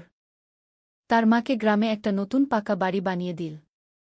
মা কাঁদতে কাঁদতে বললেন, তোর বাবা বেঁচে থাকলে কত খুশি হতো। তুই আমার সব স্বপ্ন পূরণ করেছিস গে। সোহেল নিজেদের জন্য একটা ফ্ল্যাট কিনল। ৪ রুমের ফ্ল্যাট, সমুদ্রের কাছে। এখন আর ভাড়া বাড়িতে থাকতে হয় না। সপ্তদশ অধ্যায়, প্রতিদান। সোহেল এখন একজন প্রতিষ্ঠিত উদ্যোক্তা। কিন্তু সে তার শেখ ভোলেনি। যে গ্রাম থেকে সে এসেছে, যারা তাকে সাহায্য করেছে, কাউকেই ভোলেনি। সে তার গ্রামে একটা স্কুল বানিয়ে দিল। সোহেল ফাউন্ডেশন স্কুল, গরিব ছেলেমেয়েরা ফ্রিতে পড়তে পারবে। ভালো শিক্ষক নিযোগ দিল। ভালো পড়াশোনার ব্যবস্থা করল। শহরে একটা ফ্রি মেডিকেল ক্লিনিক খুলল। গরিব মানুষরা ফ্রিতে চিকিৎসা পাবে। প্রতি বছর ১০ জন মেধাবী কিন্তু গরিব ছাত্রছাত্রীকে স্কলারশিপ দেওয়া শুরু করল। তারা বিনামূল্যে পড়াশোনা করতে পারবে। একদিন একটা টিভি চ্যানেল সোহেলের ইন্টারভিউ নিতে এল। আপনার সফলতার গোপন সূত্র কি? সোহেল একটু ভেবে বলল, কঠোর পরিশ্রম, সততা আর হাল না ছাড়া। এই ৩টা জিনিস যদি কারো মধ্যে থাকে, সে যে কোনো কিছু অর্জন করতে পারে। আর সবচেয়ে বড় কথা, যারা আমাকে সাহায্য করেছে তাদের ছাড়া আমি কিছুই না। একা কেউ সফল হতে পারে না গি। আপনার পরবর্তী স্বপ্ন কি? আমি চাই আরও মানুষকে সাহায্য করতে। আমার মতো যারা গ্রাম থেকে শহরে আসে, তাদের জন্য একটা ট্রেনিং সেন্টার খুলব। তারা সেখানে বিভিন্ন স্কিল শিখতে পারবে, চাকরি পাবে, নিজের পায়ে দাঁড়াতে পারবে। অষ্টাদশ অধ্যায়, নতুন প্রজন্ম। আরও ৫ বছর কেটে গেল। সোহেল এখন ৪৫ বছরের। তার মেয়ে সারা এখন ৯ বছরের। স্কুলে ক্লাস 4-এ পড়ে। খুব মেধাবী মেয়ে। একদিন সারা বাবাকে জিজ্ঞেস করল, বাবা, তুমি কিভাবে এত বড় হলে? আমার বন্ধুরা বলে তুমি একজন সফল মানুষ গো। সোহেল তাকে কোলে নিয়ে বসল। বাবা, তুমি জানো, তোমার দাদু ছিলেন একজন স্কুল শিক্ষক। খুব সৎ মানুষ। কিন্তু আমরা গরিব ছিলাম। আমি রিকশা চালাতাম গো। রিকশা? সত্যি? হ্যাঁ। তারপর আমি এই শহরে এলাম। অনেক কষ্ট করেছি। কিন্তু হাল ছাড়িনি। মানুষ আমাকে সাহায্য করেছে। আর আমি কঠোর পরিশ্রম করেছি। বাবা, আমিও কি তোমার মতো হতে পারব? অবশ্যই পারবে বাবা। তবে মনে রেখো, সফলতা মানে শুধু টাকা পয়সা না। সফলতা মানে ভালো মানুষ হওয়া, অন্যদের সাহায্য করা, সৎ থাকা। সারা মাথা নাডল। আমি ভালো মানুষ হব বাবা। সোহেল তার মেয়েকে জড়িয়ে ধরল। মনে মনে ভাবল, তার জীবনের সব কষ্ট সার্থক হয়েছে। মিনা রান্নাঘর থেকে ডাকল, খাবার তৈরি। এসো। সোহেল সারাকে নিয়ে ডাইনিং টেবিলে গেল। ঋতু এসেছে। সে এখন বিয়ে করেছে, তার একটা ছেলে হয়েছে। সোহেলের মা মাঝে মাঝে চট্টগ্রামে বেড়াতে আসেন। আজও এসেছেন। সবাই মিলে খেতে বসল। হাসিগল্পে ভরা পরিবার। সোহেল তাকাল তার মায়ের দিকে, মিনার দিকে, সারার দিকে, ঋতুর দিকে। মনে হল জীবনে আর কি চাই। খাওয়া শেষে সবাই বসে রইল। গল্প করছিল। হঠাৎ সোহেলের ফোন বাজল। অফিস থেকে। একটা জরুরি বিষয়। সোহেল ফোন রেখে দিয়ে মিনাকে বলল, একটা নতুন প্রজেক্টের প্রস্তাব এসেছে। একটা এতিমখানা বানানোর কাজ। সরকারি প্রজেক্ট। তুমি নেবে? অবশ্যই। এটা আমার স্বপ্নের প্রজেক্ট। যেসব বাচ্চাদের বাবা মা নেই তাদের জন্য একটা সুন্দর জায়গা। মিনা হাসল। তুমি কখনো বদলাও না। এখনো অন্যদের কথা ভাবো। এটাই তো জীবন মিনা। শুধু নিজের জন্য বাঁচলে কি হবে? 49 অধ্যায়, উত্তরাধিকার। 10 বছর আরও কেটে গেল। সোহেল এখন 55 বছরের। তার চুলে পাক ধরেছে। কিন্তু শক্তি এখনও আগের মতোই। সারা এখন 19 বছরের। সে বিশ্ববিদ্যালয়ে ইঞ্জিনিয়ারিং পড়ছে। সে চায় বাবার মতো কনস্ট্রাকশন ইন্ডাস্ট্রিতে কাজ করতে। একদিন সারা বাবাকে বলল, বাবা, আমি তোমার কোম্পানিতে কাজ করতে চাই। এখনও তো তোর পড়াশোনা বাকি। জানি। কিন্তু আমি এখন থেকেই শিখতে চাই। ছুটির দিনে তোমার সাথে সাইটে যেতে চাই। দেখতে চাই কিভাবে কাজ হয়। সোহেল খুশি হয়ে গেল। তার মেয়ে তার পথ অনুসরণ করতে চায়। ঠিক আছে। কিন্তু শর্ত হল, তোকে সবকিছু নিজ থেকে শিখতে হবে। কোনো স্পেশাল ট্রিটমেন্ট পাবি না। আমি তো তাই চাই, বাবাগু।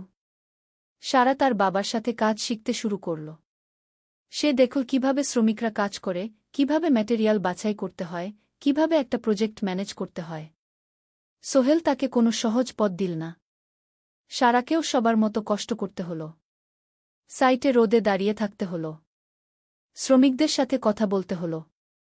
কিন্তু সারা হাল ছাড়ল না। সে তার বাবার মেয়ে। পরিশ্রম করতে জানে। 3 বছর পর সারা গ্রাজুয়েট হল। সে সোহেলের কোম্পানিতে জুনিয়র প্রজেক্ট ম্যানেজার হিসেবে যোগ দিল। সোহেল ধীরে ধীরে সারাকে বড় দায়িত্ব দিতে শুরু করল। সারা তার বাবার মতোই সৎ, পরিশ্রমী। 20 অধ্যায়, সমাপ্তি নয়, নতুন শুরু। আরও 5 বছর পর। সোহেল এখন 60 বছরের।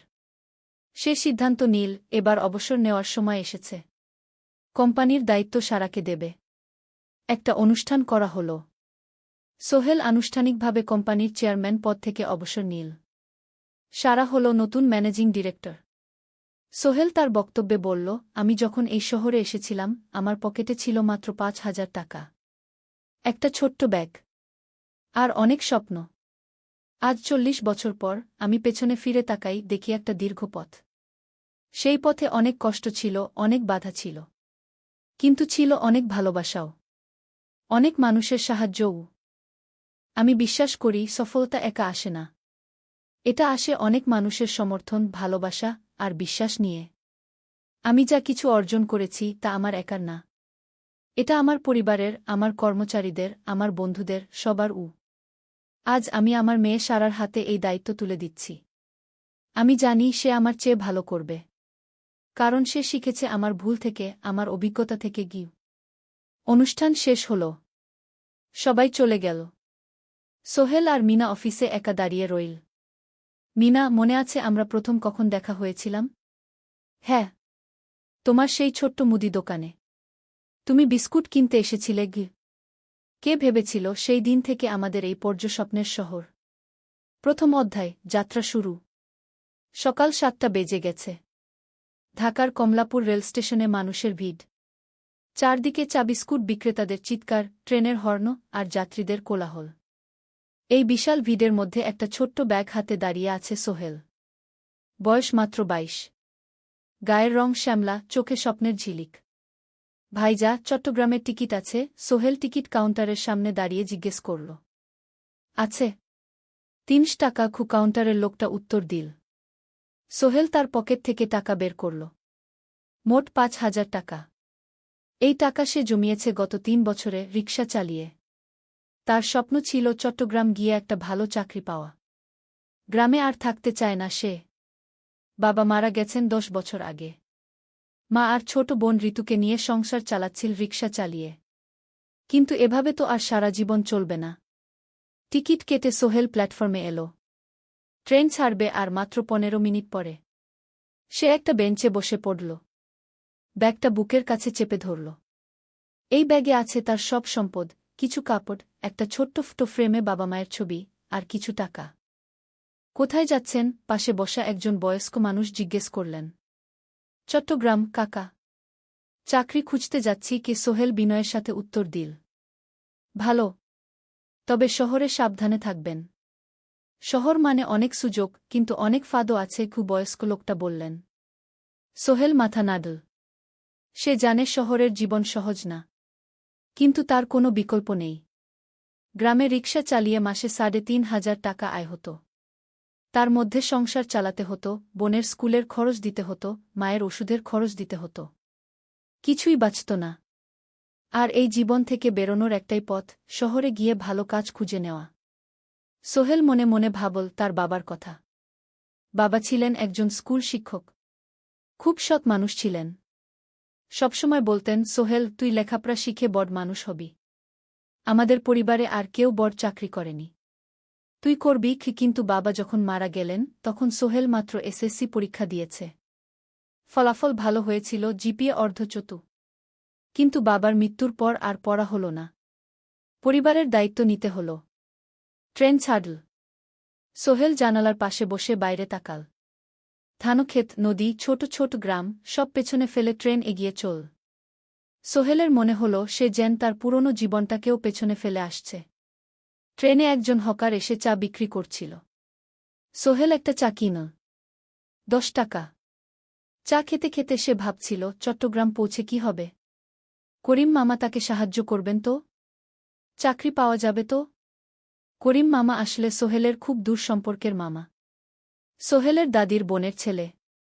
অনেক বছর আগে গ্রাম ছেড়ে চট্টগ্রামে চলে গিয়েছিলেন। সেখানে একটা কনস্ট্রাকশন কোম্পানিতে কাজ করেন।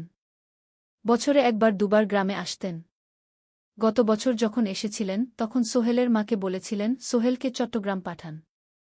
আমি একটা কাজের ব্যবস্থা করে দেব। সেই কথাতেই ভরসা করে সোহেল আজ এই যাত্রা। দ্বিতীয় অধ্যায়, নতুন শহর। চট্টগ্রাম পৌঁছাতে প্রায় 6 ঘণ্টা লেগে গেল। দুপুর 1টা বাজে। সোহেল স্টেশন থেকে বের হয়ে শহরের রাস্তায় দাঁড়াল। কি বিশাল শহর! এত গাড়ি, এত মানুষ। চারদিকে উঁচু উঁচু বিল্ডিং, দোকানপাট, মানুষের ভিড়। সোহেল কিছুক্ষণ দাঁড়িয়ে থাকল, সব কিছু দেখতে দেখতে। তার মনে হচ্ছিল সে যেন অন্য কোনো পৃথিবীতে এসে পড়েছে। তার পকেটে একটা ছোট্ট কাগজ আছে। সেখানে লেখা একটা ঠিকানা, করিম মিয়া, বাড়ি নং 23, রোড নং 5, আগ্রাবাদ, চট্টগ্রামকে। সোহেল একটা রিকশা ডাকল। কত নেবেন আগ্রাবাদ যেতে? 50 টাকা গু। সোহেল রিকশায় উঠল। রাস্তার দুধারে দোকান, মার্কেট, অফিস, সব কিছু দেখতে দেখতে সে অবাক হয়ে গেল। এত বড় শহর, এত কিছু! গ্রামের সেই ছোট্ট বাজারের সাথে কোনো তুলনাই হয় না। প্রায় আধা ঘণ্টা পর রিকশা একটা পুরনো বাড়ির সামনে থামল। 3 তলা বাড়ি, কিন্তু রং উঠে গেছে। সিঁড়ি দিয়ে উঠে 3য় তলায় করিম মামার ফ্ল্যাটে নক করল। দরজা খুলল এক মধ্যবয়সী মহিলা। কে? আসসালামু আলাইকুম, আপা। আমি সোহেল। নোয়াখালীর গ্রাম থেকে এসেছি। করিম মামা বাড়িতে আছেন? মহিলা তাকে মাথা থেকে পা পর্যন্ত দেখল। করিম তো অফিসে গেছে। তুমি কে? কোথা থেকে এসেছ? সোহেল সব খুলে বলল। মহিলা তাকে ভেতরে ঢুকতে দিল। বসো। করিম সন্ধ্যায় ফিরবে গু। ফ্ল্যাটটা ছোট। 2টো রুম, একটা ছোট্ট রান্নাঘর, আর একটা বাথরুম। কিন্তু সোহেলের কাছে খুব সুন্দর লাগল। গ্রামের সেই টিনের ঘরের চেয়ে তো অনেক ভালো। মহিলা তার নাম জানাল, সালমা। করিম মামার স্ত্রী। তাদের 2টো ছেলে, একজন ক্লাস 8-এ পড়ে, আরেকজন ক্লাস 5-এ। খেয়েছ? সালমা আপা জিজ্ঞেস করল। না আপা গু। অপেক্ষা করো। ভাত আছে, মাছ আছে। খাও। সোহেল প্রথমে রাজি হতে চাইল না। কিন্তু খুব খিদে পেয়েছিল। সকাল থেকে শুধু একটা চা আর বিস্কুট খেয়েছে। খাওয়া দাওয়ার পর সোহেল বসে রইল। সালমা আপা তাকে গল্প করতে লাগল। তোমার মা কেমন আছেন? তোমার বোন? ভালো আছে আপা। মার একটু গেটে বাত আছে। ওষুধ খাচ্ছেন। বোন স্কুলে পড়ে কু। তুমি কি করতে চাও এখানে? চাকরি খুঁজছি আপা। যে কোনো কাজ করব। বাসায় মা আর বোনকে টাকা পাঠাতে হবে। সালমা আপা মাথা নাড়ল। করিম তোমার জন্য কিছু একটা করবে। সে ভালো মানুষ গ। সারাদিন অপেক্ষা করু সোহেল। সন্ধ্যা ছটায় করিম মামা ফিরলেন। 50-এর কাছাকাছি বয়স, কালো রঙের প্যান্ট শার্ট পরা, হাতে একটা ব্যাগ। আরে সোহেল, কবে এলি? করিম মামা খুশি হয়ে বললেন। আজ সকালে মামা গু। করিম মামা তাকে জড়িয়ে ধরলেন। অনেকদিন পর দেখলাম। কেমন আছিস? ভালো আছি মামা গি। ভালো করেছিস এসে। এখানে অনেক সুযোগ আছে। তোর জন্য একটা কাজের ব্যবস্থা করে দেব। তবে প্রথমে কয়েকদিন এখানে থাক। শহরটা একটু চিনে নে। তারপর কাজে যোগ দিবি। সোহেলের মনে আসার আলো জ্বল। সে ভাবল হয়তো তার ভাগ্য এবার পাল্টাবে। তৃতীয় অধ্যায়, প্রথম চাকরি। 1 সপ্তাহ পরে করিম মামা সোহেলকে তার কোম্পানিতে নিয়ে গেলেন। কোম্পানির নাম আলামিন কনস্ট্রাকশন। অফিসটা শহরের কেন্দ্রে 5 তলা একটা বিল্ডিংয়ের দোতলায়। মালিক আলী সাহেব। 50-এর কাছাকাছি বয়স, মোটা চেহারা, চোখে সোনার ফ্রেমের চশমা। বড়লোক মানুষ, কিন্তু খুব কড়া। এই ছেলেটাকে কি কাজে লাগাবেন? আলী সাহেব করিম মামাকে জিজ্ঞেস করলেন। স্যার, ও আমার আত্মীয়। গ্রাম থেকে এসেছে। খুব পরিশ্রমী। যে কোনো কাজে লাগাতে পারেন। আলী সাহেব সোহেলের দিকে তাকালেন। তুমি কি পড়েছ? Sir, SSC pass. জিপিএ অর্ধচতু। হুম। ভালো। কম্পিউটার চালাতে পারো? না স্যার, পারি না। কিন্তু শিখতে চাই। আলী সাহেব একটু ভাবলেন। ঠিক আছে। তোমাকে অফিসের কাজে রাখব। ফাইল গুছানো, চা বানানো, কাগজপত্র নিয়ে যাওয়া না এসব। মাসে 5,000 টাকা। রাজি আছো? জি স্যার। সোহেল খুশি হয়ে গেল। 5,000 টাকা। রিকশা চালিয়ে 3,500 পেত। এখানে 5,000। কাজ শুরু হল পরদিন থেকে। সকাল 8টায় অফিসে যেতে হয়, ফিরতে হয় সন্ধ্যা 7টায়। প্রথম দিন সোহেল ঘুম থেকে উঠল ভোর 5টায়। তৈরি হয়ে 7:30টায় অফিসের উদ্দেশ্যে বের হল। করিম মামার বাড়ি থেকে অফিস প্রায় 5 কিলোমিটার। বাসে যেতে হয়। অফিসে পৌঁছে সোহেল দেখল সেই প্রথম আলী সাহেব এখনও আসেননি। অফিস খোলা ছিল না। 8-10 মিনিট পর একজন লোক এসে অফিস খুল। তুমি নতুন? জি। আমি সোহেল। আমি জাহিদ, অ্যাসিস্ট্যান্ট ম্যানেজার। এসো। জাহিদ ভাই সোহেলকে সব কিছু দেখাল। অফিসে মোট 6 জন কর্মচারী। 2 জন ইঞ্জিনিয়ার, একজন অ্যাকাউন্ট্যান্ট, একজন অ্যাসিস্ট্যান্ট ম্যানেজার, জাহিদ ভাই, একজন রিসেপশনিস্ট, আর এখন সোহেল। সোহেলের কাজ শুরু হলো চা বানানো দিয়ে। তারপর অফিস পরিষ্কার করা, ফাইল গুছানো, কাগজপত্র এক জায়গা থেকে আরেক জায়গায় নিয়ে যাওয়া। কাজ কঠিন না, কিন্তু সারাদিন দৌড়ঝাঁপ করতে হয়। দুপুরে খাবারের জন্য আধা ঘন্টা বিরতি। সোহেল একটা ছোট হোটেলে গিয়ে ভাতরাল তরকারি খেল। 50 টাকা। সন্ধ্যায় অফিস বন্ধ হল। সোহেল ক্লান্ত হয়ে বাসায় ফিরল। কেমন লাগল প্রথম দিন? করিম মামা জিজ্ঞেস করলেন। ভালো মামা। অনেক কিছু শিখলাম। প্রথম মাসের শেষে সোহেল বেতন পেল 5,000 টাকা। সে 3,000 টাকা মাকে পাঠাল। মা ফোনে কাঁদতে লাগলেন। আল্লাহ তোকে ভালো রাখুক সোহেল। সোহেলের চোখেও জল এল। তার মনে হল সে একটা বড় কাজ করতে পেরেছে। চতুর্থ অধ্যায়, শহরের জীবন। 3 মাস কেটে গেল। সোহেল এখন শহরের সাথে মিশে গেছে। প্রতিদিন অফিসে যাও আসার পথে সে দেখে হাজারো মানুষের জীবন। কেউ সফল, কেউ ব্যর্থ। কিন্তু সবাই চলছে নিজের পথে। সোহেল অফিসের কাজের পাশাপাশি কম্পিউটার শেখার চেষ্টা করছে। অফিসে একটা কম্পিউটার আছে। যখন কেউ ব্যবহার করে না, তখন সোহেল একটু একটু শিখার চেষ্টা করে। জাহিদ ভাই তাকে সাহায্য করেন। সোহেল, তুমি যদি কম্পিউটার ভালোভাবে শিখতে পারো, তাহলে তোমার ভবিষ্যৎ উজ্জ্বল। জাহিদ ভাই একদিন বললেন। কিভাবে শিখব ভাই? ট্রেনিং সেন্টারে যাও। সন্ধ্যায় ক্লাস আছে। মাসে ২,০০০ টাকা লাগবে গি। সোহেল ভাবল, ২,০০০ টাকা অনেক। কিন্তু এটা বিনিয়োগ। ভবিষ্যতের জন্য। সে একটা ট্রেনিং সেন্টারে ভর্তি হল। সপ্তাহে ৩ দিন সন্ধ্যা ৭:৩০ থেকে রাত ৯টা পর্যন্ত ক্লাস। কম্পিউটারের basic, MS Word, Excel, PowerPoint, internet ব্যবহার। একদিন অফিস থেকে ফেরার সময় সোহেল একটা দোকানে চা খেতে গেল। দোকানের পাশেই একটা ছোট্ট মুদি দোকান। সেখানে একটা মেয়ে বসে আছে। বয়স হবে ২০-এর কাছাকাছি। সাদাসিধে চেহারা, সাদা শাড়ি পরা, কিন্তু চোখে এক ধরনের দৃঢ়তা। ভাইজা, এক প্যাকেট বিস্কুট দেন কি? সোহেল বলল। মেয়েটা বিস্কুট দিল। ২০ টাকা। সোহেল টাকা দিয়ে যাচ্ছিল, হঠাৎ মেয়েটা বলল, আপনি নতুন এসেছেন এই এলাকায়, তাই না? হ্যাঁ। ৩ মাস হল। কিভাবে বুঝলেন? আপনার চেহারা দেখেই বোঝা যায়। এখনও গ্রামের ছোঁয়া আছে। আর আপনি প্রতিদিন এই পথ দিয়ে যান। দেখেছি কি? মেয়েটা হাসল। সোহেলও হেসে ফেল। আপনি খুব পর্যবেক্ষক মনে হচ্ছে গি। জীবনে অনেক কিছু দেখেছি। তাই মানুষকে চিনতে শিখেছি গি। আপনার নাম? মিনা। এই দোকান আমার বাবার। উনি অসুস্থ, তাই আমি দেখছি গু। সেদিন থেকে সোহেল প্রায়ই সেই দোকানে যেতে শুরু করল। মিনার সাথে গল্প করত। ধীরে ধীরে তাদের মধ্যে একটা বন্ধুত্ব তৈরি হল। মিনাও তার জীবনের গল্প বলল। মিনার মা মারা গেছেন যখন সে মাত্র ৭ বছরের। বাবা আব্দুল হামিদ একা হাতে মিনাকে বড় করেছেন। মুদি দোকান দিয়ে সংসার চালান। মিনা কলেজে পড়ে, অনার্স সেকেন্ড ইয়ার। সকালে কলেজে যায়, দুপুরে ফিরে এসে দোকান সামলায়। বাবার হার্টের সমস্যা আছে, তাই ভারী কাজ করতে পারেন না। তোমার স্বপ্ন কি? একদিন সোহেল জিজ্ঞেস করল। গ্র্যাজুয়েশন শেষ করে একটা ভালো চাকরি করব। তারপর বাবাকে ভালো চিকিৎসা করাব। তুমি? আমিও চাকরি করে পরিবারকে ভালোভাবে দেখভাল করতে চাই। মা আর বোনকে নিয়ে শহরে আনব একদিন গু।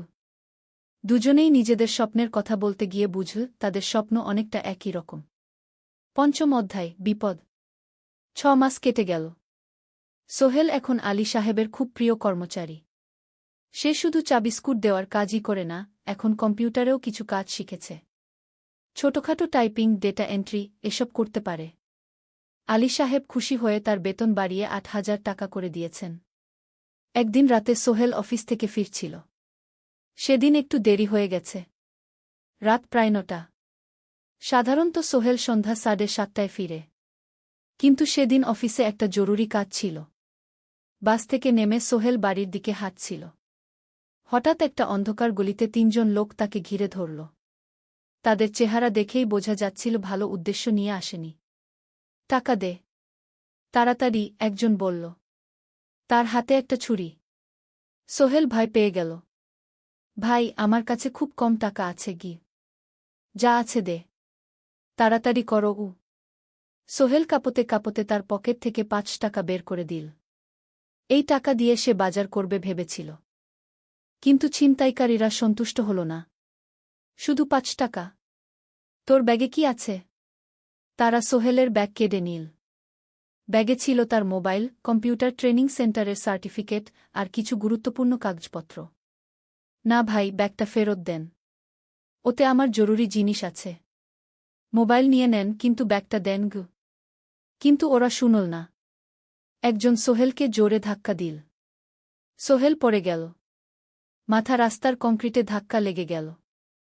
রক্ত বের হল। ৩ জন দৌড়ে পালিয়ে গেল। কিছুক্ষণ সোহেল অজ্ঞান হয়ে পড়ে রইল। তারপর ধীরে ধীরে জ্ঞান ফিরল। মাথায় প্রচণ্ড ব্যথা। সে উঠে দাঁড়ানোর চেষ্টা করল, কিন্তু মাথা ঘুরছিল। কোনোমতে একটা দেয়াল ধরে দাঁড়াল। একজন পথচারী তাকে দেখে থামল। কি হয়েছে ভাই? ছিনতাই হয়েছে গি। এসো, আমি তোমাকে হাসপাতালে নিয়ে যাই। কিন্তু সোহেল রাজি হল না। না, ঠিক আছি। বাড়ি যেতে পারব। সে কোনোমতে করিম মামার বাড়িতে পৌঁছাল। দরজা খুলেই সালমা আপা চিৎকার করে উঠলেন। ও আল্লাহ! কি হয়েছে? করিম মামা দৌড়ে এলেন।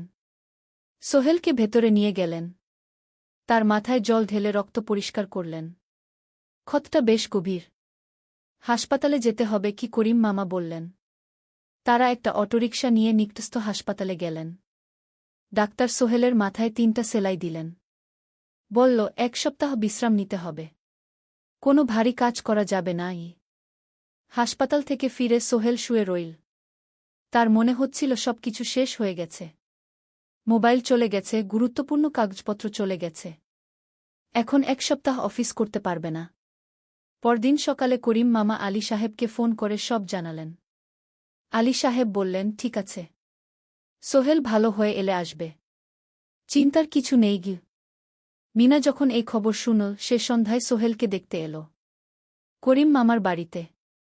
সাথে এনেছিল কিছু ফল। কি হয়েছিল? মিনা চিন্তিত গলায় জিজ্ঞেস করল। সোহেল সব বলল। মিনা রেগে গেল। এই শহরে এখন অনেক অপরাধ বেড়ে গেছে। পুলিশ কিছু করে না। তুমি পুলিশে রিপোর্ট করেছ? না। লাভ নেই। তবুও করা উচিত। তোমার মোবাইলটা হয়তো খুঁজে পাওয়া যাবে গি। করিম মামা সোহেলকে নিয়ে পুলিশ স্টেশনে গেলেন। জেনারেল ডায়েরি করলেন। কিন্তু পুলিশ খুব একটা আশা দিল না। দেখি কিছু করা যায় কিনা গু। সোহেল বুঝল মোবাইল আর ফিরবে না। সেই 1 সপ্তাহ সোহেলের জীবনের সবচেয়ে কঠিন সময় ছিল। সে শুধু শারীরিকভাবেই ক্ষতিগ্রস্ত হয়নি, মানসিকভাবেও ভেঙে পড়েছিল। প্রতিরাতে দুঃস্বপ্ন দেখত। সেই 3 জন ছিনতাইকারীর মুখ ভুলতে পারছিল না। মিনা প্রায় প্রতিদিন আসত। তাকে সাহস দিত। তুমি হাল ছেড়ো না সোহেল। জীবনে এরকম খারাপ সময় আসে। কিন্তু এটা কাটিয়ে ওঠাই হলো আসল বীরত্ব। সোহেলের মা গ্রাম থেকে ফোন করতেন। করিম মামার মোবাইল থেকে। তুই ভালো আছিস তো? সোহেল মাকে সব সত্যি বলেনি। শুধু বলেছে, হ্যাঁ মা, ভালো আছি। একটু জ্বর হয়েছিল। এখন ভালো। 1 সপ্তাহ পর সোহেল আবার অফিসে গেল। আলী সাহেব তাকে দেখে খুশি হলেন। কেমন আছো? ভালো আছি স্যার। ঠিক আছে। তবে প্রথম কয়েকদিন হালকা কাজ করবে গু। সোহেল আবার কাজে মন দিল। কিন্তু একটা জিনিস তাকে খুব কষ্ট দিচ্ছিল, তার মোবাইল নেই। মায়ের সাথে কথা বলতে পারছে না নিয়মিত। করিম মামার মোবাইল চাইতে সংকোচ লাগে। একদিন জাহিদ ভাই তাকে ডাকলেন। সোহেল, আমার একটা পুরনো মোবাইল আছে। তুমি ব্যবহার করো? না ভাই, আমি নাও। আমার কাজে লাগছে না। তুমি রাখো গু। সোহেল কৃতজ্ঞতায় প্রায় কেঁদে ফেল। ধন্যবাদ ভাই। মোবাইল পেয়ে সোহেল প্রথমেই মাকে ফোন করল। মা খুব খুশি হলেন। এতদিন ফোন করিসনি কেন? মা, মোবাইলটা নষ্ট হয়ে গিয়েছিল। নতুন নিয়েছি। মায়ের গলায় স্বস্তি ফুটে উঠল। 6ষ্ঠ অধ্যায়, নতুন সুযোগ। আরও 3 মাস কেটে গেল। সোহেল পুরোপুরি সুস্থ হয়ে গেছে। তার জীবন আবার স্বাভাবিক হয়ে এসেছে। সে এখন কম্পিউটার ট্রেনিং শেষ করেছে। সার্টিফিকেট পেয়েছে। কিন্তু একটা ঘটনা তার জীবনে বড় পরিবর্তন নিয়ে এলো। একদিন সকালে আলী সাহেব তাকে ডাকলেন। সোহেল, বসো। সোহেল বসল। মনে একটু ভয় লাগছিল। আলী সাহেব কি তাকে বকবেন? সোহেল, তুমি তো এখন কম্পিউটার চালাতে পারো? জি স্যার, একটু একটু শিখেছি। ভালো। আমি তোমার কাজ দেখছি। তুমি খুব পরিশ্রমী। আর সৎ। আমাদের কোম্পানিতে এরকম মানুষের দরকার গু। সোহেল কিছু বুঝতে পারছিল না। আমি তোমাকে একটা সুযোগ দিতে চাই। আমাদের কোম্পানি একটা ট্রেনিং প্রোগ্রাম চালু করছে নতুন কর্মচারীদের জন্য। 6 মাসের কোর্স। কম্পিউটার, অ্যাকাউন্টিং, ভবন নির্মাণের হিসাব নিকাশ, প্রজেক্ট ম্যানেজমেন্ট সব শিখবে। কোম্পানি সব খরচ দেবে। ট্রেনিংয়ের সময় তোমার বেতনও চলবে। রাজি আছো? সোহেল বিশ্বাস করতে পারছিল না। স্যার, সত্যি? আমাকে এত বড় সুযোগ দিচ্ছেন? হ্যাঁ। তুমি ভালো ছেলে, পরিশ্রমী। আমি তোমাকে এগিয়ে দিতে চাই। ভবিষ্যতে তুমি এই কোম্পানির একজন গুরুত্বপূর্ণ কর্মচারী হবে। সোহেল কৃতজ্ঞতায় প্রায় কেঁদে ফেল। ধন্যবাদ স্যার। আমি কঠোর পরিশ্রম করব। আমি জানি। সেদিন সন্ধ্যায় সোহেল মিনার দোকানে গেল।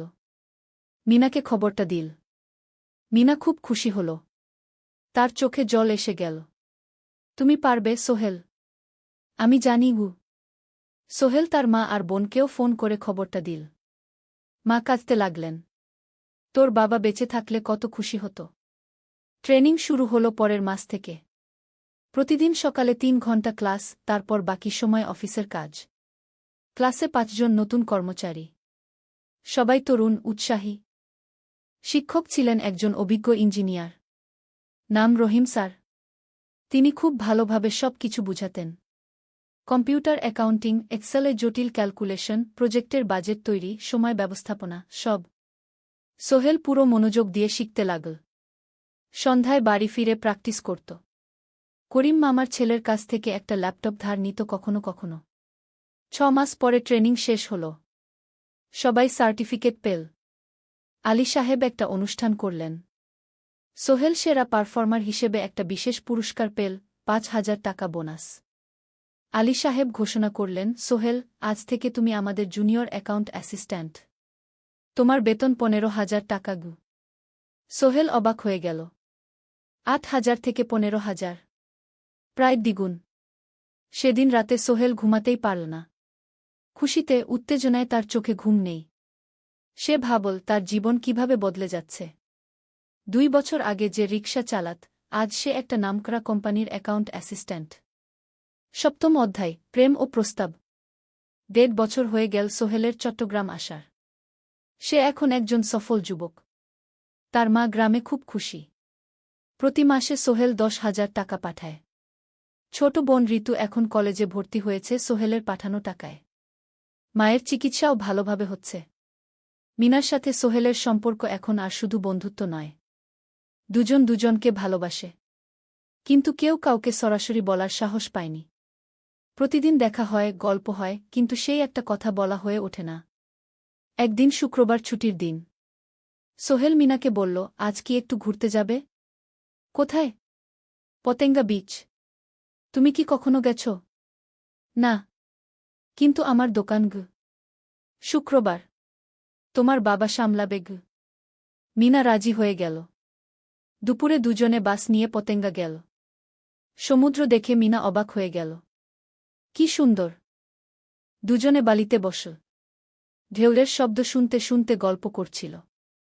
হঠাৎ সোহেল বলল, মিনা, তোমার সাথে কিছু বলার ছিল। বলো। সোহেল একটা লম্বা শ্বাস নিল।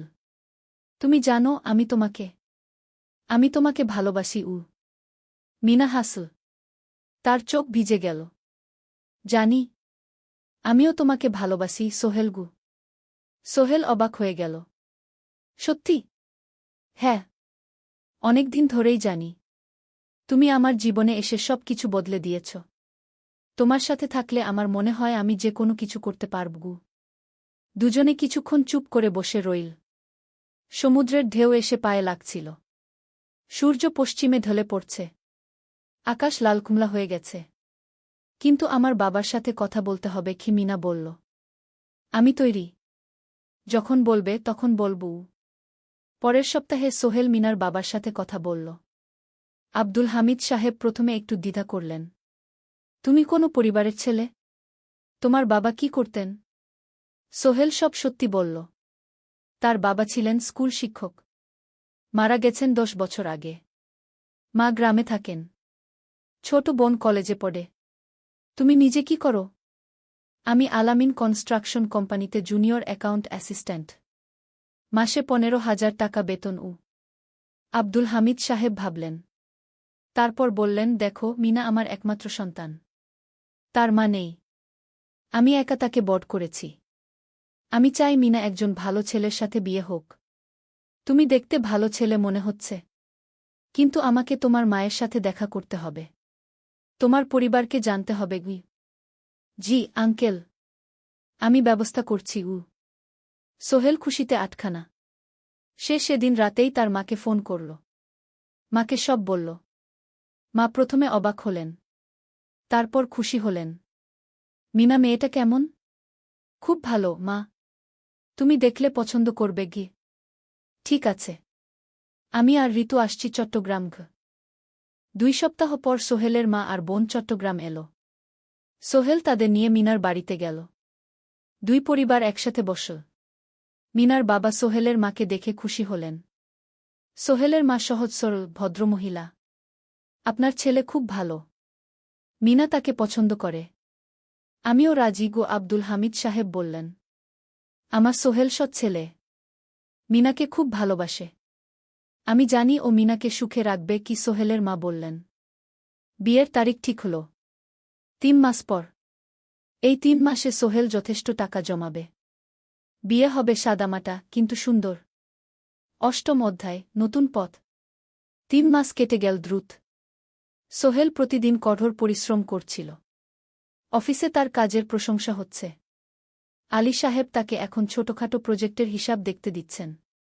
সোহেল তার সঞ্চিত টাকা দিয়ে বিয়ের আয়োজন করল। বিয়ে হল মিনার বাড়ির কাছের একটা কমিউনিটি সেন্টারে। খুব বেশি লোক আসেনি। 2 পরিবারের আত্মীয় স্বজন আর অফিসের কয়েকজন সহকর্মী। কিন্তু অনুষ্ঠান ছিল খুব সুন্দর। সোহেল যখন মিনাকে বিয়ের পোশাকে দেখল, তার মনে হল পৃথিবীর সবচেয়ে সুন্দর মেয়ে সে। লাল শাড়ি পরা, মুখে হালকা মেকআপ, কিন্তু তার স্বাভাবিক সৌন্দর্য ছিল আসল। বিয়ের পর সোহেল একটা ছোট্ট ফ্ল্যাট ভাড়া নিল। 2 রুমের ফ্ল্যাট, মাসে ভাড়া 5,000 টাকা। মিনা এখনও তার পড়াশোনা চালিয়ে যাচ্ছে। আরও 1 বছর বাকি গ্র্যাজুয়েশন শেষ হতে। সোহেলের মা আর বোন গ্রামে ফিরে গেল। মা বলে গেলেন, সোহেল, মিনাকে ভালো রাখিস। মেয়েরা অনেক ত্যাগ করে সংসার করতে গু। জানি মা গু। নতুন জীবন শুরু হল। সোহেল সকালে অফিসে যায়, সন্ধ্যায় ফেরে। মিনা সকালে কলেজে যায়, দুপুরে ফিরে রান্না করে, ঘর গোছায়। সন্ধ্যায় দুজনে একসাথে বসে পড়াশোনা করে, গল্প করে, টিভি দেখে। জীবন সুন্দর ছিল। কিন্তু চ্যালেঞ্জও ছিল। মাসিক খরচ, ভাড়া 5,000, বাজার 3,000, বিদ্যুৎ গ্যাস 1,000, মায়ের জন্য 5,000, মিনার কলেজের খরচ 1,200। মোট প্রায় 14,000 টাকা। বাঁচত মাত্র 1,000 খানেক। কিন্তু সোহেল হাল ছাড়ল না। সে সন্ধ্যায় একটা কম্পিউটার ট্রেনিং সেন্টারে পার্ট টাইম পড়ানো শুরু করল। সপ্তাহে 3 দিন 2 ঘন্টা করে। এতে মাসে আরও 3,000 টাকা আসতে লাগল। মিনাও বসে থাকল না। সে বাড়িতে বসে কয়েকজন স্কুলের ছাত্রছাত্রীকে টিউশন পড়াতে শুরু করল। মাসে 2,000 টাকা আয়। এভাবে কেটে গেল 6 মাস। দুজন মিলে পরিবার চালাচ্ছে, স্বপ্ন দেখছে। একদিন সোহেল বলল, মিনা, আমি একটা নতুন স্বপ্ন দেখছি গু। কি? আমি নিজে একটা ছোট্ট কনস্ট্রাকশন কোম্পানি খুলতে চাই। ছোট ছোট প্রজেক্ট নেব। বাড়ি মেরামত, ছোট বিল্ডিং বানানো, এসব। তোমার কি যথেষ্ট অভিজ্ঞতা আছে? আছে।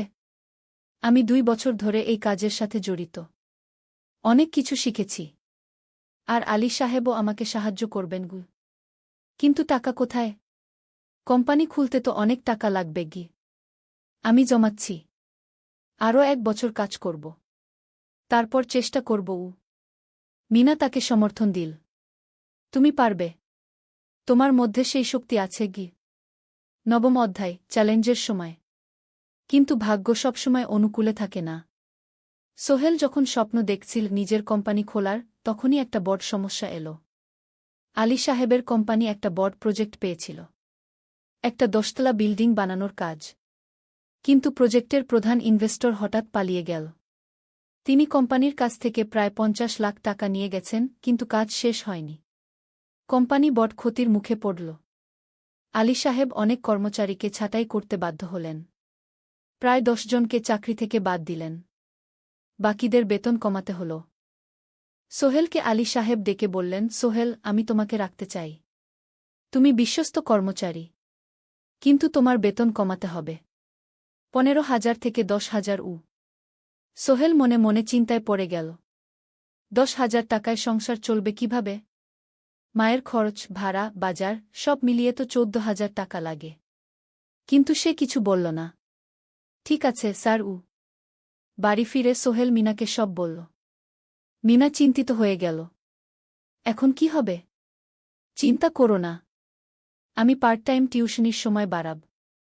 আর তুমিও বেশি করে টিউশন নাও। কিন্তু আমার তো পড়াশোনাও আছে গি। জানি। কিন্তু এখন এটাই করতে হবে গু। সোহেল সন্ধ্যায় আরও 2টো জায়গায় পার্ট টাইম কাজ খুঁজল। একটা দোকানের সন্ধ্যায় হিসাব দেখার কাজ পেল। মাসে 2,000 টাকা।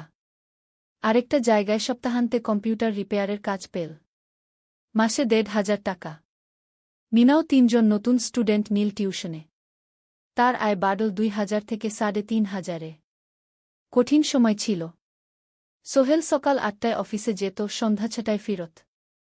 তারপর একটু বিশ্রাম নিয়ে ৭:৩০টায় বের হতো পার্ট টাইম কাজে। রাত ১০টায় বাড়ি ফিরত। রবি-সোমবার কম্পিউটার রিপেয়ারের কাজ। মিনাও সকালে কলেজে যেত, দুপুরে ফিরে রান্না করত, তারপর বিকেলে টিউশন পড়াত। রাতে খাওয়া দাওয়ার পর পড়াশোনা করত। দুজনেরই শরীর খারাপ হতে শুরু করল। সোহেল একদিন অফিসে অজ্ঞান হয়ে পড়ে গেল। ডাক্তার দেখাতে নিয়ে গেল। ডাক্তার বলল, অতিরিক্ত পরিশ্রম, শরীরে পুষ্টির অভাব, ঠিকমতো খাচ্ছেন না মনে হচ্ছে ঘি। সত্যি কথা, খরচ বাঁচাতে সোহেল আর মিনা অনেক সময় কম খেত।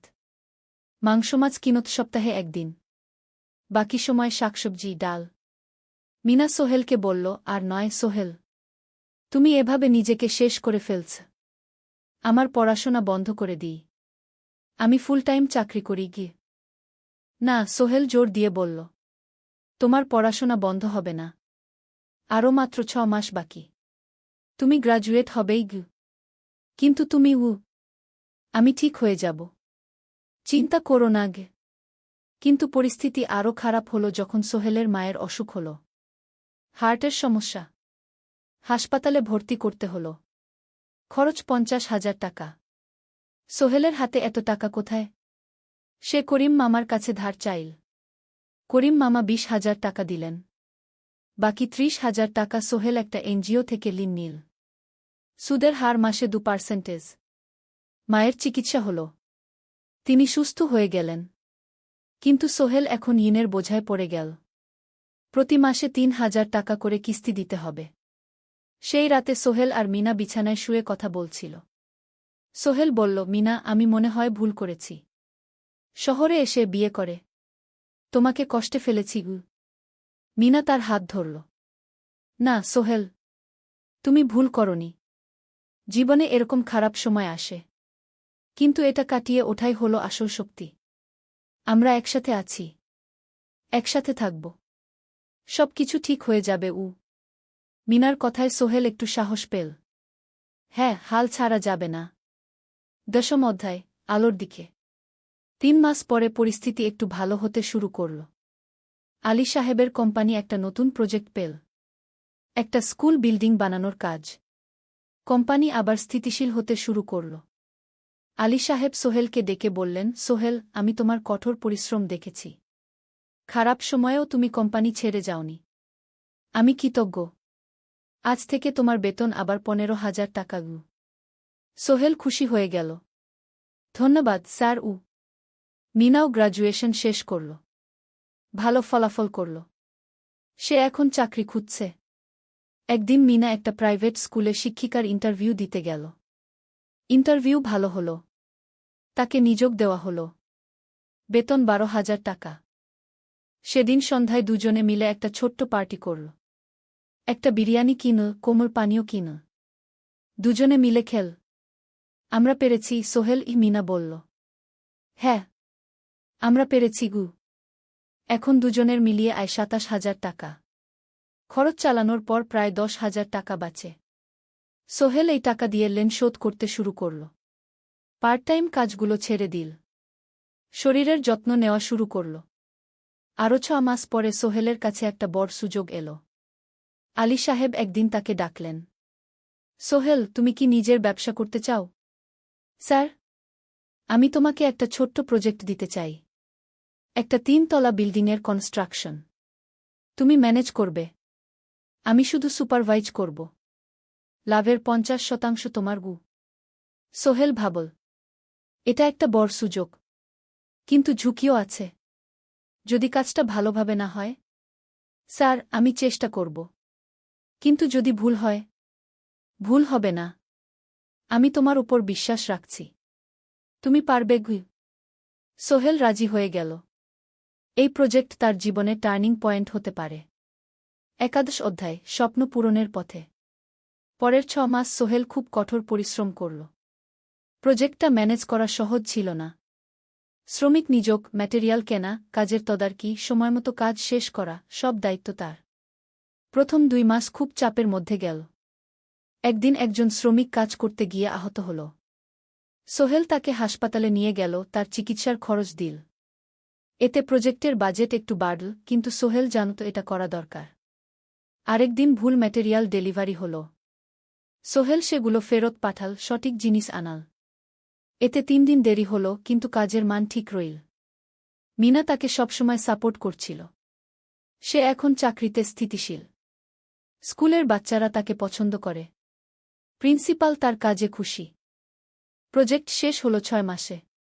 সময়মতো, বাজেটের মধ্যে। বিল্ডিংয়ের মালিক খুব খুশি হলেন।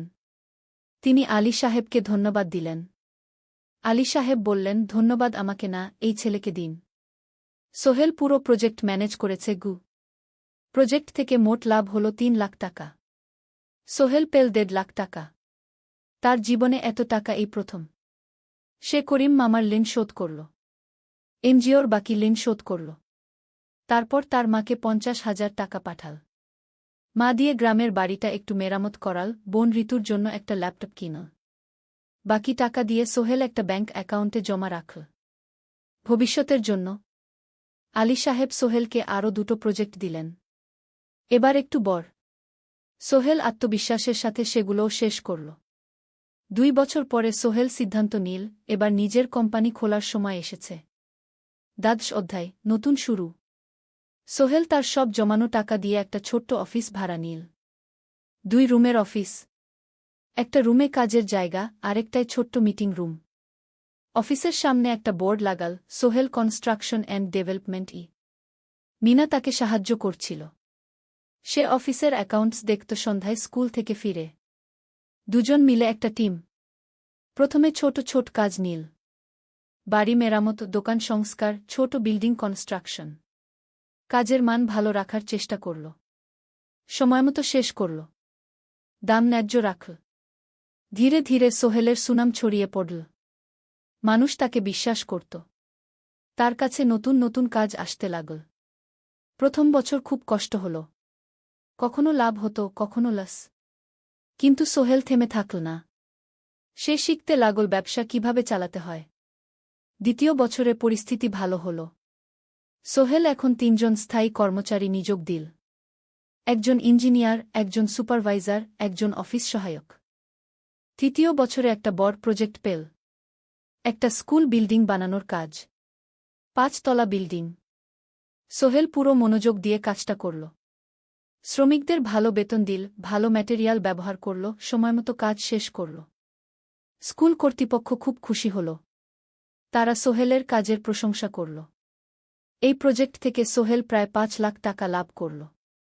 এই টাকা দিয়ে সে আরও ভালো একটা অফিস নিল। আরও কর্মচারী নিযোগ দিল। এখন তার কোম্পানিতে 10 জন স্থায়ী কর্মচারী। প্রজেক্ট অনুযায়ী আরও শ্রমিক নিযোগ দেওয়া হয়। ত্রয়োদশ অধ্যায়, পরিবার। এদিকে সোহেল আর মিনার সংসারেও খুশির খবর এল। মিনা গর্ভবতী। 9 মাস পর তাদের একটা মেয়ে হল। নাম রাখল সারা। সারা যখন জন্মাল, সোহেলের মা আর বোন চট্টগ্রামে এল। মা 1 মাস থেকে গেলেন। মিনাকে সাহায্য করলেন। সোহেল এখন একটা বড় ফ্ল্যাট ভাড়া নিয়েছে। 3 রুমের ফ্ল্যাট। একটা রুমে সোহেল, মিনা, একটায় সারা, আরেকটায় অতিথি রুম। মায়ের জন্য সোহেল সিদ্ধান্ত নিল তাকে চট্টগ্রামে নিয়ে আসবে। গ্রামে একা থাকা ঠিক না। কিন্তু মা রাজি হলেন না। না বাবা, আমি গ্রামেই থাকব। এখানে আমার পরিচিত মানুষ আছে। তোর বোনকে নিয়ে যা। ও ঢাকায় পড়ছে, চট্টগ্রামে এনে ভালো কোথাও ভর্তি করিয়ে দেগি। সোহেল তাই করল। ঋতুকে চট্টগ্রাম বিশ্ববিদ্যালয়ে ভর্তি করিয়ে দিল। ঋতু এখন সোহেলের ফ্ল্যাটে থাকে, বিশ্ববিদ্যালয়ে পড়ে। সোহেলের মনে হল তার জীবন এখন পরিপূর্ণ। স্ত্রী, মেয়ে, বোন, সবাই তার কাছে। ব্যবসা ভালো চলছে। মা গ্রামে সুখে আছেন। চতুর্দশ অধ্যায়, সফলতা শিখরে। 5 বছর কেটে গেল। সোহেল এখন একজন সফল উদ্যোক্তা। তার কোম্পানি কি সোহেল কনস্ট্রাকশন অ্যান্ড ডেভেলপমেন্ট এখন চট্টগ্রামে বেশ পরিচিত। প্রায় 30 জন কর্মচারী তার অধীনে কাজ করে। সোহেল এখন শুধু ছোট প্রজেক্ট করে না, বড় বড় প্রজেক্টও করে। একটা 8 তলা বিজনেস কমপ্লেক্স বানানোর কাজ পেয়েছে। একটা হাসপাতাল বিল্ডিং বানাচ্ছে। মিনা এখনও স্কুলে পড়ায়। সে এখন ভাইস প্রিন্সিপাল। সাথে সোহেলের কোম্পানির অ্যাকাউন্টস ম্যানেজার। দুজন মিলে ব্যবসা চালা। সারা এখন 4 বছরের। স্কুলে ভর্তি হয়েছে। খুব চালাক মেয়ে। ঋতু বিশ্ববিদ্যালয় থেকে গ্রাজুয়েট হয়ে একটা ব্যাংকে চাকরি পেয়েছে। একদিন আলী সাহেব